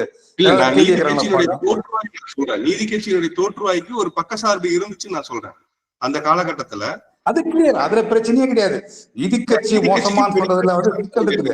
ஏன்னா உங்களுக்கு இலவச உணவு கொண்டாந்தது, எல்லாருக்கும் சமஸ்கிருதத்தை வந்து ஒழிச்சது, அப்புறம் வந்து வேலைவாய்ப்பு கொடுத்தது, தங்குவத்து இடம் கொடுத்தது, இன்னைக்கு வரைக்கும் பல்வேறு விஷயங்கள் பண்ணாங்க. சுதந்திரத்துக்கு எதுக்காதவங்க அம்பேத்கர் எதுக்கல, பல்வேறு நாட்டில் எதுக்கல சுதந்திரத்தை. அது முழு சுதந்திரத்துக்கு நிக்க அம்பேத்கர் கேட்கும்போது சொல்றாரு அவரு, நான் சுதந்திரத்துக்காக என்னுடைய மக்களுக்கான என் மக்களுக்காக நிக்கிறேன் நானே. சோ இந்திய சமுதாயத்தை நீங்க வந்து அந்த பாயிண்ட்ல இருந்து புரிஞ்சுக்கணும். முழுக்க வந்து ஒரே பாயிண்ட்ல வந்து சுதந்திரத்தை நிக்கிறவன் நீ மோசம், நிக்கிறவங்க நிக்காதவங்க மோசம் புரிஞ்சுக்க வேண்டிய அவசியம் கிடையாது. தமிழ்நாடு இந்திய சொசைட்டி வந்து ரொம்ப காம்ப்ளெக்ஸான விஷயம். அதனால வந்து சுதந்திரத்துக்கு எதிரான எல்லாமே மோசம் சொல்ல முடியாது. அம்பேத்கர் தெளிவா நின்னாரு, பெரியார் தெளிவா நின்னாரு, பிரிட்டிஷ் ஆதரவா நின்னாரு. இவங்க 2 பேரும் நம்ம சொல்ல முடியுமா? காம்ப்ளெக்ஸ், நம்ம சொசைட்டி ரொம்ப காம்ப்ளெக்ஸ். வேற யாராவது சொல்றாங்க கேளுங்க.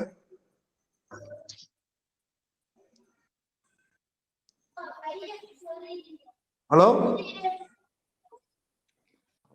தொடர், மிக தெளிவா அந்த விஷயத்தை வந்து நீங்க எலாபரேட்டா சொன்னீங்க. அன்னைக்கு இருந்த காங்கிரஸ், பிரிட்டிஷ் ஏகாதிபத்தியம், அன்னைக்கு இருந்த பார்ப்பனர்களுக்கு எதிரான இடைநிலை சாதியில் இருக்கக்கூடிய அந்த நீதி கட்சியை பத்தி எல்லாமே சொன்னீங்க. ராஜன் தோழர் சொன்னதுல வந்து